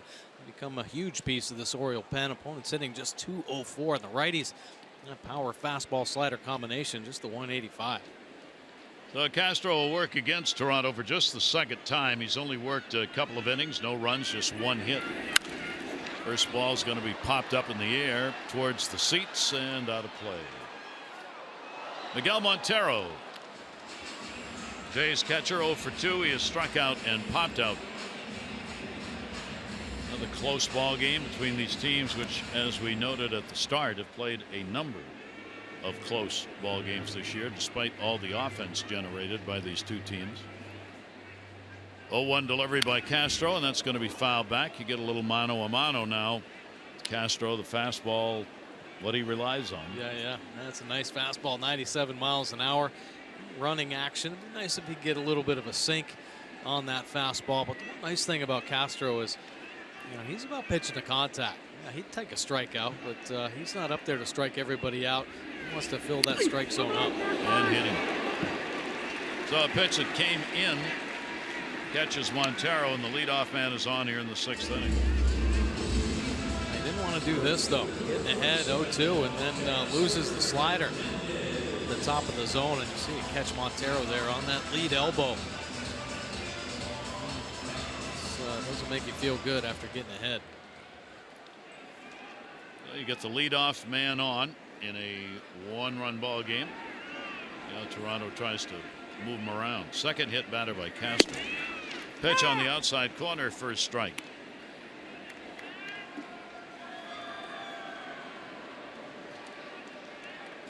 Hernandez double scored in the 2nd inning, and he has grounded out. Teoscar Hernandez will take the pitch. That's on the outside corner. He didn't think so. 24 years old, been with the Houston organization since being signed at the age of 18 out of the Dominican Republic. Came to the major leagues 2016. Little chopper, great speed. Manny's got to one-time it, nowhere to go, so he throws the scope just in case. And an infield hit for Hernandez. Hernandez flying down the line. Manny Machado reading that speed right out of the box. Little chopper there. And the quick transfer wisely eats it. We've seen Manny throw behind runners before, but Montero holding his ground right there at 2nd base. So the Jays get a shot with nobody out here in the 6th inning. Runners on at 1st and 2nd base. That'll be hit number 7 for Toronto. Blue Jays 2 for 6 with runners in scoring position. As a team, they are last in the American League. A .224 batting average in these situations. The Orioles are playing bunt against a guy who had a home run his last time up. Goins, he's already got 2 RBIs and didn't show bunt, takes it up high. Picked one up in a ground ball in the 2nd inning, and then his 7th home run came in the 4th inning off Jimenez. Yeah, he's been picking up the pace a little bit with runners in scoring position. So manager John Gibbons just going to let him swing. He's hit number 400 in his last 22 at bats. They backed up at the corners, and that is going to be foul. Davis in foul territory. So Goins, chance to add to the 3-2 lead. It's 2-0. Orioles got on the board in the 4th inning after the home run by Goins had given them a 3-1 lead. Orioles made it 3-2 in the Trumbo homer. Castro. Manny Machado moves just off the cut of the grass at third. Ground ball, not hit hard. Davis will go to the bag and record the out there. Too slowly hit, so it ends up being a swinging bunt, if you will, and it moves the runners up. On Saturday, September 23, part of Fan Appreciation Weekend, the Orioles take on the Rays at 7:05. All fans 15 and over get the Orioles hooded sweatshirt. This is the final Saturday of the regular season, so don't miss out. Get your tickets at Orioles.com or 888-848-BIRD. So two in scoring position. And here is Darwin Barney. A double and a run scored, and he has struck out. Second and third occupied. Barney will take the breaking ball slider outside. He's had only 192 against the Orioles this year, but he has picked up 4 RBIs against the O's. And he's got a pretty good opportunity here with the infield drawn in. Breaking ball that tied him up. Froze on that one, or got frozen, and a 1-ball 1-strike count. He, like so many of these Jays, very low average, 213 with runners in scoring position, and he's had 89 chances on the year, a significant number. Little swing, runs coming home. Davis looking, the pitch, nobody's there, or too many were there. Castro a couple of steps off the bag. Scope thought Castro was going to cover, so he stayed off the bag, which means there was no one covering. Well, these are the type of plays that make it really frustrating for Buck Showalter. The things that they work on in spring training as far as pitchers taking deep angles to the baseball. And this is why they practice this stuff, to avoid these type of confusing plays. There's too many players in the same spot. Castro's got to field that ball himself, and Chris Davis actually has to hold the ground. And since it was a mess up, somebody's got to take responsibility for covering the base. Jonathan Scope even a little tardy getting there because he probably thought Castro was going to be there. So he just had to execute those type of plays. I mean, Buck Showalter goes over this every day in spring training. That type of play to try to get the pitchers more involved instead of just running to first base and covering, becoming more athletic. The ball rolled right in front of Castro. It will be a base hit and an RBI for Barney, and now Roger McDowell is on his way out to the mound. So the Jays have a 4-2 lead. That is hit number 8 they have picked up. This all started when Montero was hit by a pitch by Castro, who had gotten him into a pitcher's count. Montero has scored. Hernandez, he's had an infield hit. He's over at third base, and another infield hit for Barney. So they haven't had anything out of the infield. Yeah, and even Goins out was a little number to where they couldn't get a double play and advanced everybody. Like you said, a bunt. So things happening for the Blue Jays here in this inning, and luck on their side. Leadoff batter, URENA stands in, RBI double. He is 1 for 3 in the ballgame. Runners at first and third. The infield will remain drawn in. URENA, another speedster. Castro's pitch to him will be put high in the air down the line in left. Mancini coming over, and no play. Yeah, so this type of situation, 1 out, runners at first and third. Obviously, you have to be aware of the potential stolen base. Barney can get out there, run a little bit, put a little pressure on the infield, but double play opportunity. You see Beckham kind of sliding back there a little bit deeper on the shortstop side, but URENA's going to be tough to double up. So the play, obviously, with the infield drawn in, is at home. Good pitch, down and in, off speed. 0-2. Certainly have to be aware of the hard hit ball on this turf. If it comes in hot to Beckham, we're going to try to turn 2 up the middle potentially. URENA got his first hit at the major league level with a runner in scoring position. He had been 0 for 7. Then he got a double in the second inning, picked up an RBI. Here's the 0-2 delivery to him. URENA laid on it, guessing all over the place on that at bat, and gets beaten up by Castro. Boy, big strikeout there from Castro. The slider that he kind of loses their arm side. This opens up a little too quickly, so it spins at the top of the zone, but ends up working well. Takes advantage of the high strike. Big punch out. And 2 outs on the board. That'll bring Carrera up. Runners on at first and third.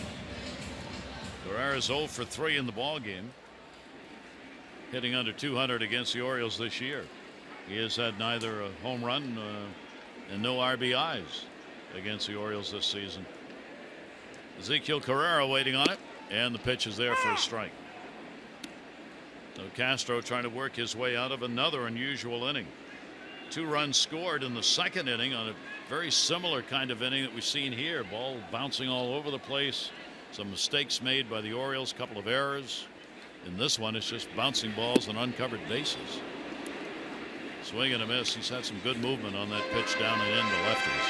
Yeah, I'll tell you, if he can harness that slider, and really that's the only pitch that's shown some inconsistencies, and I think he tries to overthrow it at times. That's when you see it back up and get to that top side of the strike zone, up and away from the lefties. But when he finishes out in front, it's as nasty as anybody's. Castro is headed into the dugout close, and a 1-ball 2-strike count. Carrera gets the benefit of the call, keeping that bat going. A 1-ball 2-strike count. Hernandez off third base, Arnie off first, and well outside, 2-2.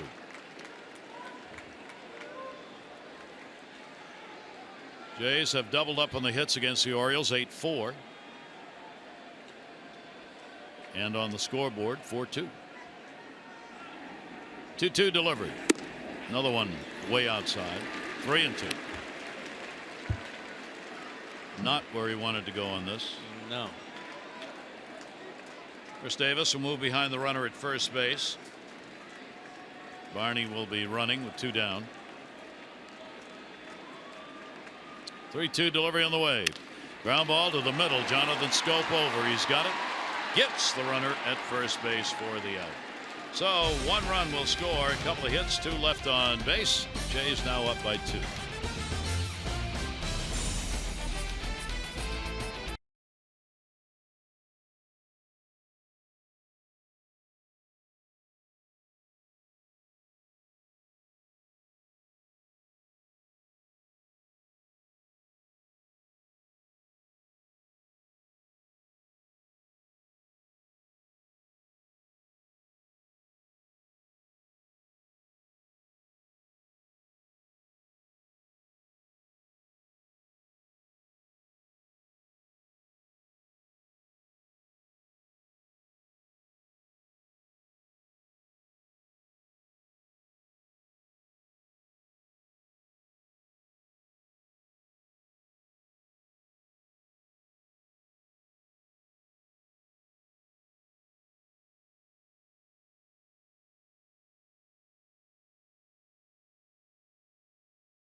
Baseball break brought to you by T-Mobile.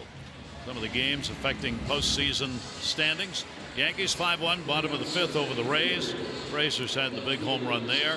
The Rangers lead the Mariners 4-3. They're just in the 3rd inning though. Mazzara 2-run double, and the White Sox are leading the Royals 3-0. Moncada there with a triple, 2 runs. Wild card race.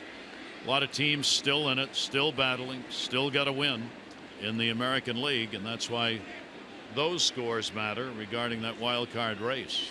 Trey Mancini up. He takes the pitch outside for a ball. See, New York still #1 wild card. Minnesota hanging on. The Angels though right there. Kansas City, Texas, Baltimore, all in the race. Yeah, well, last Monday Texas and the Royals were behind Baltimore, you know, so things can happen quickly. Yeah, well, you're only talking about a game or a half a game. Yeah, exactly. So they lose a couple, Orioles win a couple. These get flip-flopped, and just keep pushing. You know, you keep grinding it out. The Orioles need a couple here. 3-0 count. Trey Mancini against Barnes, who retired the side in order in the 6th inning. Aimed that one and missed. So there is the first walk the Orioles have picked up, and it's a leadoff walk in the 7th inning. Well, your breakout MLB season is on Nintendo Switch. RBI Baseball 2017, filled with fast-paced pick-up and play. MLB action packed with all your favorite MLB team, players, ballparks, and more. Get RBI Baseball today for Nintendo Switch. Learn more, RBIGame.com. John Gibbons making his usual exerted effort at 1,000 miles an hour to get out to the mound. And while he's there, he's going to make a pitching change.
Brought to you by the hotels at BWI.com. Minutes from BWI Marshall, Amtrak, and Interstate 95. Discover the convenience of the hotels at BWI.com. And by M&T Bank, understanding what's important. Left-hander Dermody out of the bullpen to pitch to Chris Davis. Runner at first, nobody out. And Chris will take the pitch away for a ball. Dermody pretty effective against lefties this season. Take a look at the numbers. This is his 14th appearance, a couple wins, a 4.86 earned run average, and 39% of his outs on the ground. We see the lefties just 115. Chris has faced him only once, 0 for 1. Orioles have tagged him pretty good. It's only his 4th game against the Orioles, but in 2 2/3 innings, they've picked up 5 runs on 5 hits against him and 3 home runs off Dermody. 1 ball, 1 strike delivery on the way. Davis will take it for a strike. Good fastball right there. He's got a fastball. He's going to throw about 93, 94 miles an hour. A little 2-seamer. He'll play off that. Of course, has a slider. It goes along with it. He'll probably throw it right here. Runner off first base. And Chris, another high strike call. That was an ugly looking strike. It was the slider. Montero wanting it down and away, and backs up and catches the top of the strike zone. So with a cast of thousands in the bullpen in September, you can do these one-on-ones. So Dermody will come out 3rd of an inning and records the strikeout that he was asked to give the ball club. It's the out. Kohler's on. Trumbo coming up.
game. This is his 20th appearance.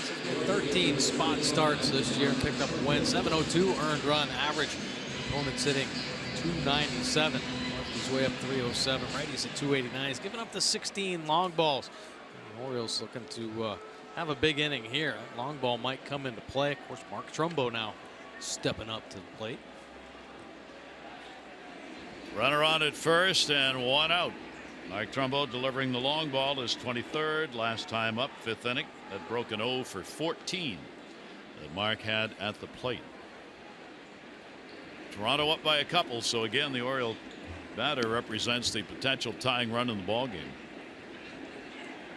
Runner off first, Trey Mancini, a chopper out in front. Take a look at our Lexus of Towson drive of the game. How about big Mark Trumbo picking up his 23rd home run? Estrada trying to sneak the fastball in after about 4 or 5 pitches on the outside corner. And Trumbo waiting on it. Hammers one to deep left field. Lexus of Towson, the area's #1 volume Lexus dealer, 7 straight years. Come see why at lexusoftowson.com. Trumbo will take a breaking ball inside. Mark has gone 3 for 6 against Kohler. He's had some success against him. Orioles have not had a lead in this game. They have not gotten the ball game tied up. Falling behind 2-0 in the second. They've come back twice to make it a 1-run game. Now down by 2. Kohler with a 1-1 delivery. Trumbo reaching. Tough play here. Only one's at first. Flip toss made by Barney. Down to second base. Trey Mancini, 2 down. That was a tough play.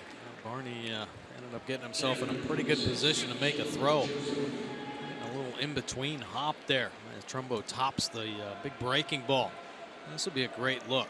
Look at Barney, got his feet going, and kind of jumps up and get the feet reset again to make the on-the-run throw.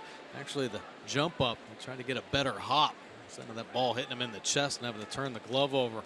Wanted to field it down low with the glove like in that bowl shape. Easier to make that transfer. Runner at second, 2 away. Caleb Joseph 0 for 2, struck out, grounded out. Pitch will catch the inside corner for a strike. Orioles just 2 chances with a runner in scoring position so far in this ball game. 1 for 2. Orioles have left only 2 on base. 7 have been stranded by Toronto. Big lead at second. Caleb will foul that one back off the end of the bat. 94 fastball, 0-2. His first fastball. Just working on that big hook. Big 12-6 breaking ball. Trumbo saw 3. Started Caleb off with a big curveball as well. So an 0-2 count. There are the numbers. Look at the chances the Jays have had. Yeah, way too many. A lot of those opportunities early in the ball game. Had the bases loaded in the first. Weren't able to score. 0-2 delivery by Kohler. Caleb up the middle, and he's got a base hit. Making the turn. Mancini, here's the throw. Cut off, and the Orioles get a big 2-out RBI. Caleb Joseph comes through with a base hit, and we are back to a 1-run game again. Nice piece of hitting by Caleb Joseph.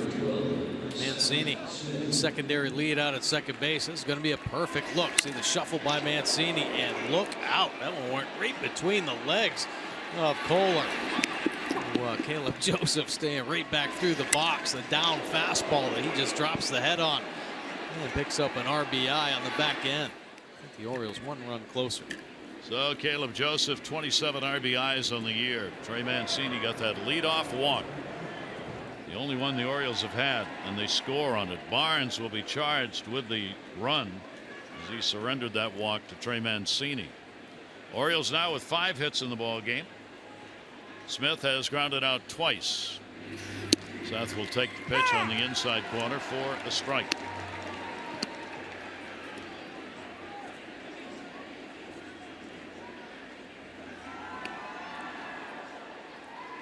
Oh, 1 count, 2 away.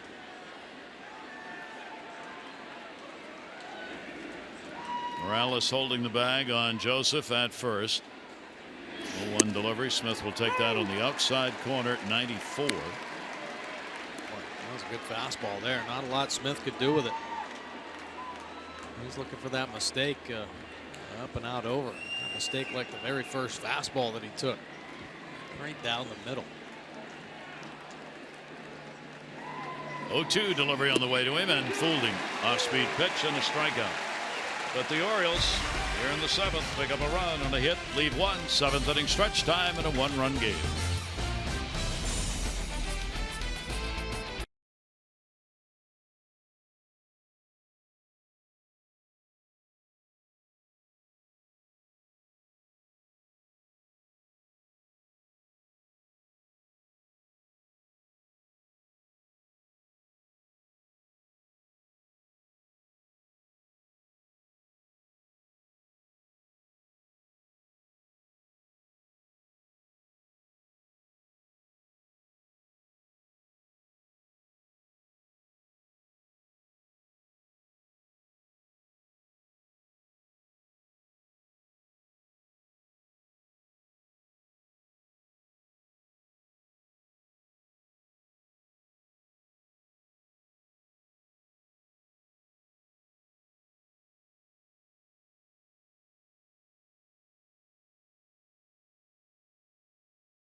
To see your Hyundai dealer for huge savings on all new Hyundai vehicles. Visit buyhyundai.com.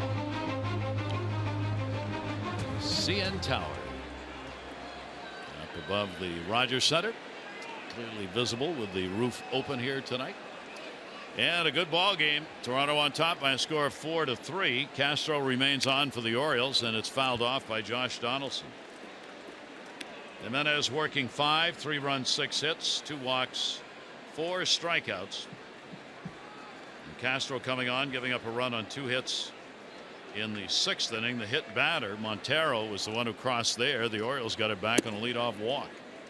And the pitch taken away. 1 ball, 1 strike. It's been an interesting game. It really has been.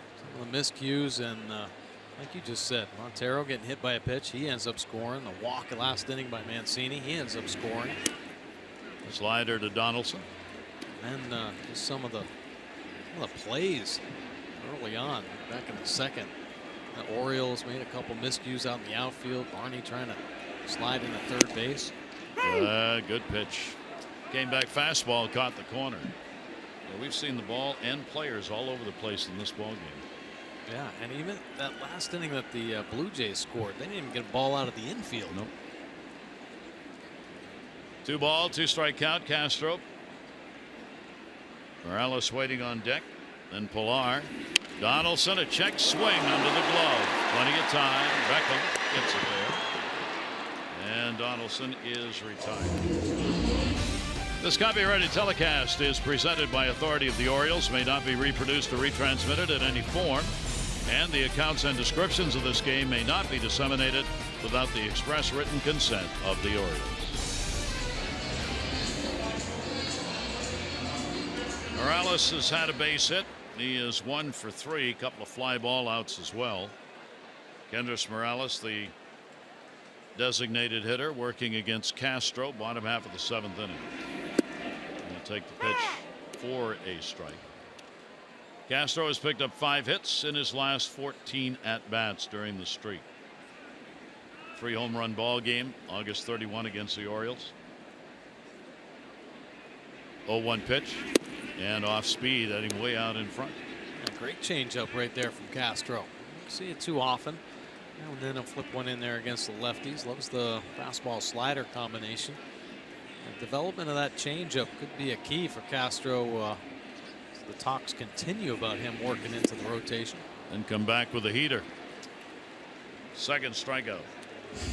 That's a good sequence right there. Pitches, power fastball with a changeup in the middle. And how about the location of all three pitches? Boy, you can have a hard time doing anything with those three quality pitches. 97 miles an hour. Good look as it works away from the routes. So 2 down. Nobody on. Here's Pilar. Base hit. Popped out, grounded out. There was no question in Buck Showalter's discussion today regarding Castro that plans have already been made that in the offseason he will work out preparing to be a starter. Yeah. Roger McDowell and the skipper have already gone over it themselves. They will talk to Castro about it. 0-1 pitch on the way. Blazing 97 that broke down on a way 0-2. Yeah, that's a big time pitch. He's got a loose arm and certainly doesn't make you feel comfortable up there. He's just kind of slinging it. But he's found the command. He's able to work that fastball all around the plate with that big time velocity. 0-2 delivery on the way to him and even further out. And Pilar no chance. So 3 strikeouts. Castro, he retires the side in order. We go to the 8th inning. The Jays on top by 1.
Of course, 2001.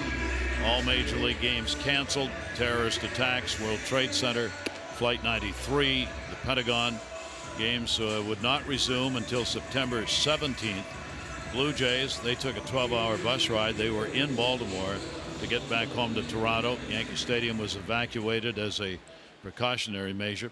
And there were 2 former minor league players who lost their lives on that day. Marty Borchevsky and Brent Woodall were killed in the attacks on September 11. And remembered today, not only in the U.S. but also here in Canada. Tim Beckham will lead it off. New pitcher on the mound. First pitch taken for a strike. Carlos Ramirez just called up. You see the zeros across the board, and that had been a common occurrence in the minor leagues as well. As a matter of fact, he's stretched out over 44 innings of work, including his minor league work and big league work, where he hasn't given up an earned run. Ground ball is going to go to short. URENA. Beckham retired. Basically a 2-pitch pitcher. That little 2-seam fastball and a slider combination have done it for him. He earns the promotion up on September 1st. So his first big league 7 innings have been shut out as well. Against him at the major league level, hitters are 1 for 22. Would you like to come in not having a lot of run on the year? Man, no kidding. Oh, gee. Here is Manny Machado. Double and a run scored. He has struck out twice. Ramirez gets the pitch in there for a strike.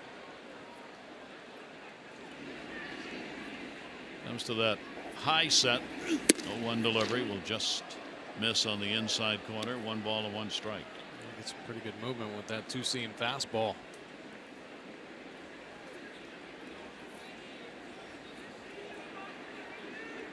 Machado waiting on a 1-1. The other way. Hernandez. Not an easy play.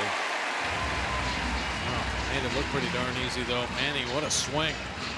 And continues to smoke baseballs right at people. That one obviously not right at the right fielder, but Hernandez, impressive jump there. Great first step. And track that one down. Like he was playing in his backyard. So 2 quick outs here in the 8th inning. Here's Jonathan Scope, an 0 for 3. Scope coming in with a .323 average this year against Toronto pitching. They've been able to hold him down so far in this one.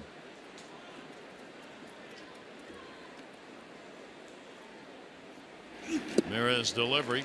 Wow, here's an off-speed pitch. Good slider at the bottom of the zone.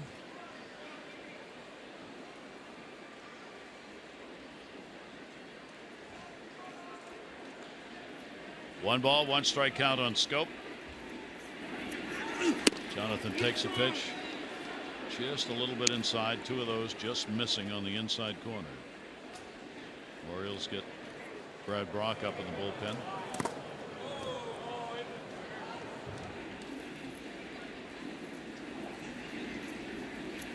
Two-1 delivery, breaking ball. It's going to be outside.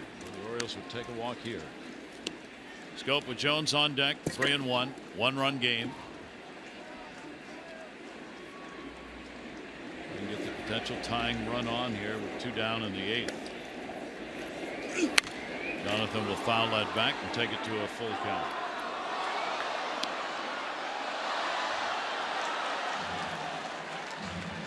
Jonathan finally getting one of those sinkers that's elevated up around belt height. Something he can handle. So nice healthy cut. A 3-1 count.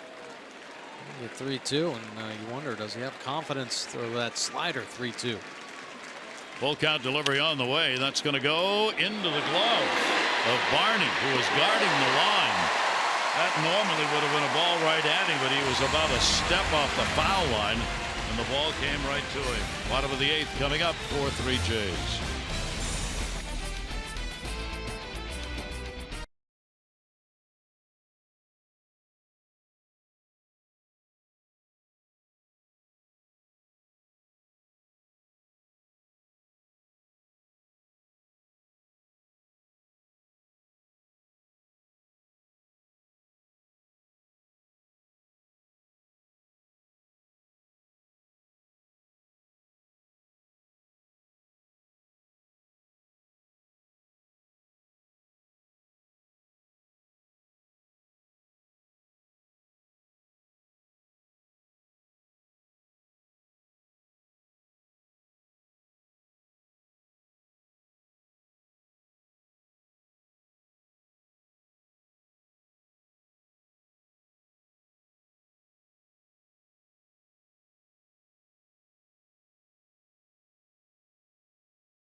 Tomorrow, as the Orioles have game 2 of this 3-game set, Dylan Bundy takes the mound against Joe Biagini. Our coverage on Masson 2, 6:30 O's Extra, presented by Jeep. Our game at 7. All the access you need right here on Masson. Well, a 4-3 ball game as we go to the bottom half of the 8th inning. Blue Jays have seen a lot of this right-hander. Yeah, Brad Brock making his 60th appearance out of the Oriole bullpen. 269 earned run average, 63 punch-outs in 60 and a third innings of work for the Orioles, holding opponents down to a very impressive 192 overall batting average. Both lefties and righties have a problem with Brad Brock. He's only given up 7 home runs. He's looking to put up a 0 here. But his offense can come back. 11th outing against Toronto this year. 11 of the 60 appearances have come against the Blue Jays. He's given up 1 run, 3 hits in 11 innings, 15 strikeouts in 11 innings, and 2 walks. Here is Montero, hit by a pitch, 6th inning, scored what is right now the go-ahead run. Brock's delivery to him will miss, maybe down and away. Montero a 2 for 3 off Brock. Hernandez, then going 6, 7, 8 in the lineup. Came back inside, catches the corner. 28,481. 28,481 the attendance tonight. Leon in the bullpen.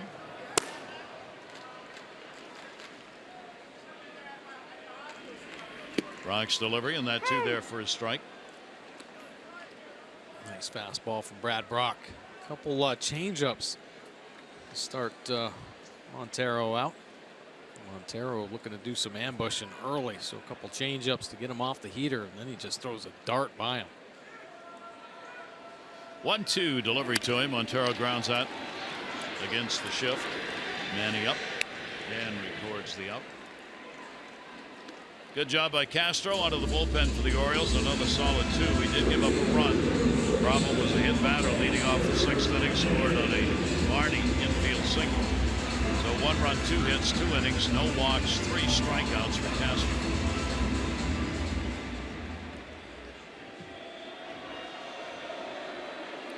Hernandez, a double and a run scored, a single, and he has grounded out. 4-game hit streak. Down the line and right, long run for Trumbo over near the seats and out of play.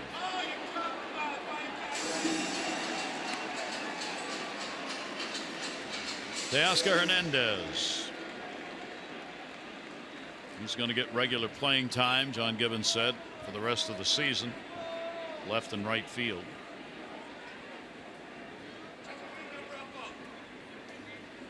Defense straight up on him. The 0-1 delivery, and that's right there for a strike. Yeah, a lot of times, and I think manager John Gibbons, of course, we've been talking about Hernandez and his potential maybe make the team out of spring training next year. Just kind of looking at him, seeing how he's going to be able to handle things at the major league level. Seems pretty poised, but that one to left field, right at Mancini. Trey's got it.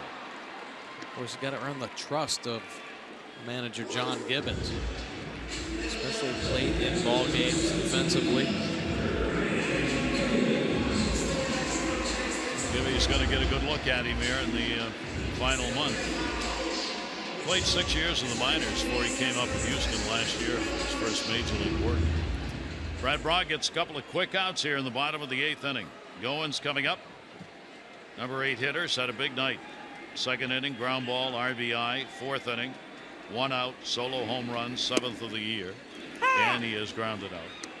Gets his first home run against the Orioles this season and just the 2nd of his career against the O's. Goins 0 for 5 against Brock. 0-1 delivery, a chopper hit right in front of the plate. Beckham surrounds it, and a little pick made by Davis. 1-2-3 inning. The Orioles go to the 9th. Jones, Mancini, and Davis.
Orioles baseball on Masson, brought to you by Southwest.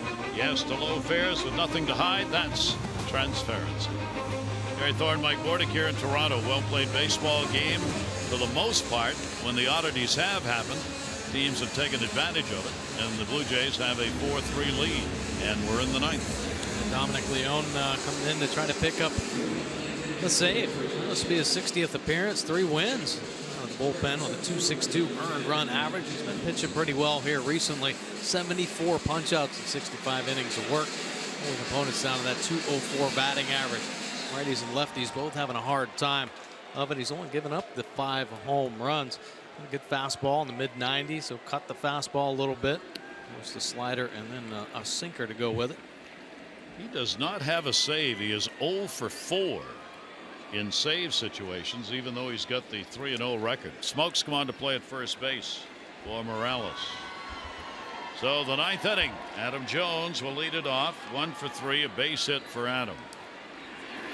We told you Osuna, Roberto Osuna, who's done a lot of the closing, is away with his wife about to give birth. Dominic Leone has never had a save at the major league level. In the minor leagues, he picked up 23 over a 5+ year period. Adam will foul that one back, so he's after number 1. Tepera is the other, who might have been used as a closer, who's done some of that too. One of the two, and Leone's the one. Yeah, I'm sure that whole bullpen kind of mix and match out there now that Osuna's not around. 0-2 the count. Adam the other way and foul. Orioles have neither tied nor led in this ball game. Won't matter if they can do it right now here in the ninth inning.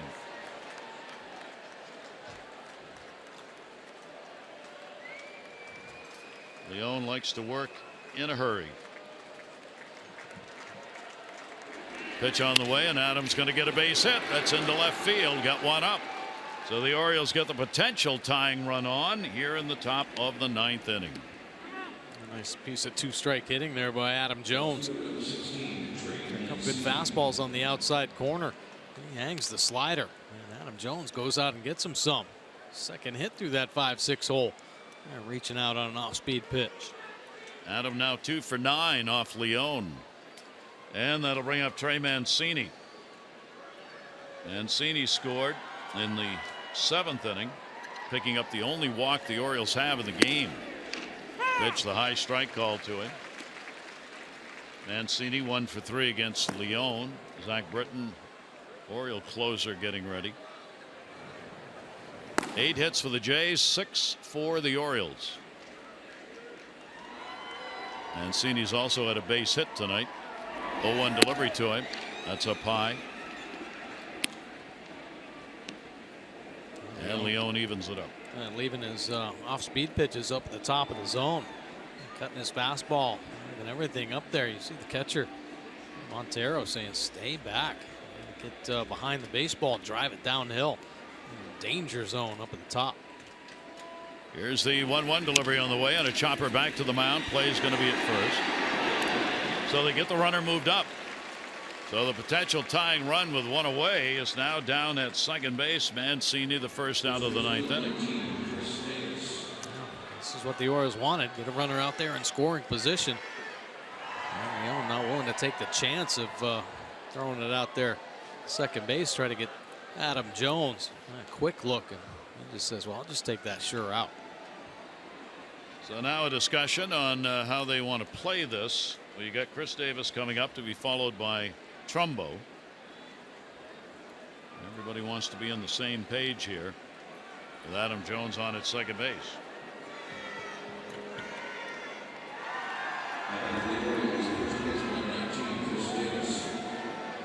See how tightly they will hold the runner at second. With Davis up, they're going to go into the infield shift.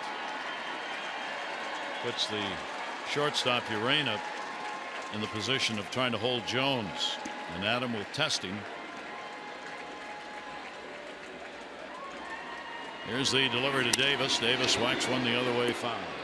A nice pass there by Chris Davis. Stayed on the fastball away.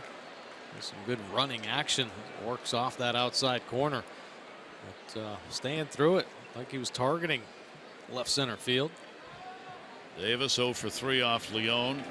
Double barrel action in the bullpen. Mason Rowley for potential matchups. Trumbo, the right-hander, waiting on deck. 0-1 count. Ooh, timeout asked for, didn't get it, and takes a strike. Yeah, just a Saw hair Chris late. put his hand up. Yeah, just too long of a hold there. So Davis puts that left hand up, calling for time. Time does not get it. In comes the two-seamer, pitching that inner third. Pitcher's delight right there. Yeah. 0-2, 1 down. Chris, a couple of strikeouts and a ground ball out. Davis will take the pitch up and away. Leone has always been a bullpen pitcher. All of his minor league and anything at the major league level, has never started a game. 25 years old, out of Norwich, Connecticut. 1-2. Chris Davis waiting on it. Bounced. Stop made. Montero keeps it out in front. Holds Jones at second base. That's a big block right there. And, Montero getting about as low as he can get in that ball. Pretty impressive. Look how he kind of turns that right side as well. See that shoulder kick over? And making sure he keeps that ball out in front of him. That ball kicks to the left or right, and Adam Jones is going to be standing at third base. Orioles trying to come back, get this ball game at least tied up here in the top of the 9th inning, and a timeout asked for this time by Montero.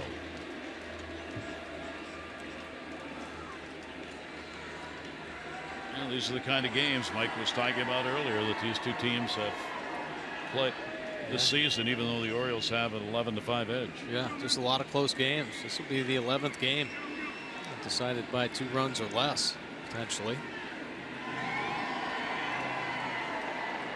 Just a pitching mistake, a defensive miscue, and one timely hit, really changing things as far as the outcome of these ball games. Orioles 2 for 3 with runners in scoring position in the ball game. Stranded only 3. 2-ball, 2-strike delivery on the way to Chris. Inside, got him.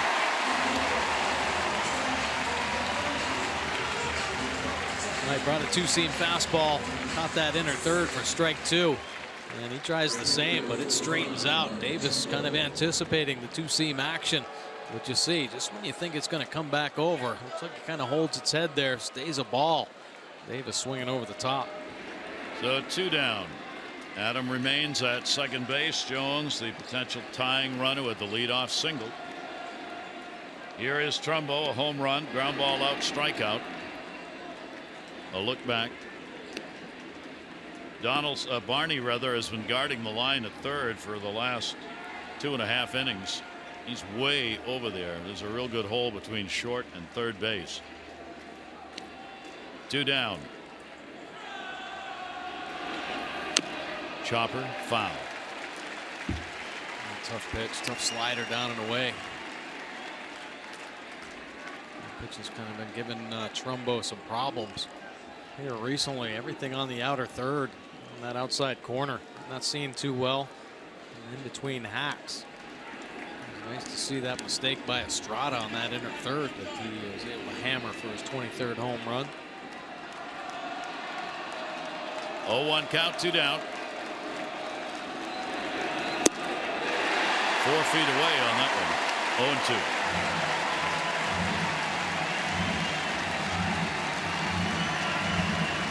Take a look at the hard slider. It never even really started on the plate.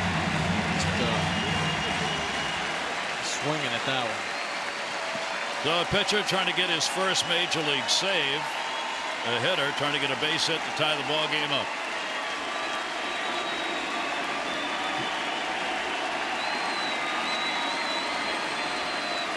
0-2 delivery on the way. Trumbo won't bite on that one, and again Montero makes another nice stop, holding Jones at second.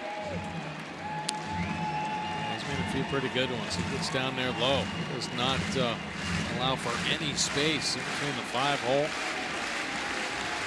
Nice job kind of corralling the baseball. Once again, kind of turning the body sideways.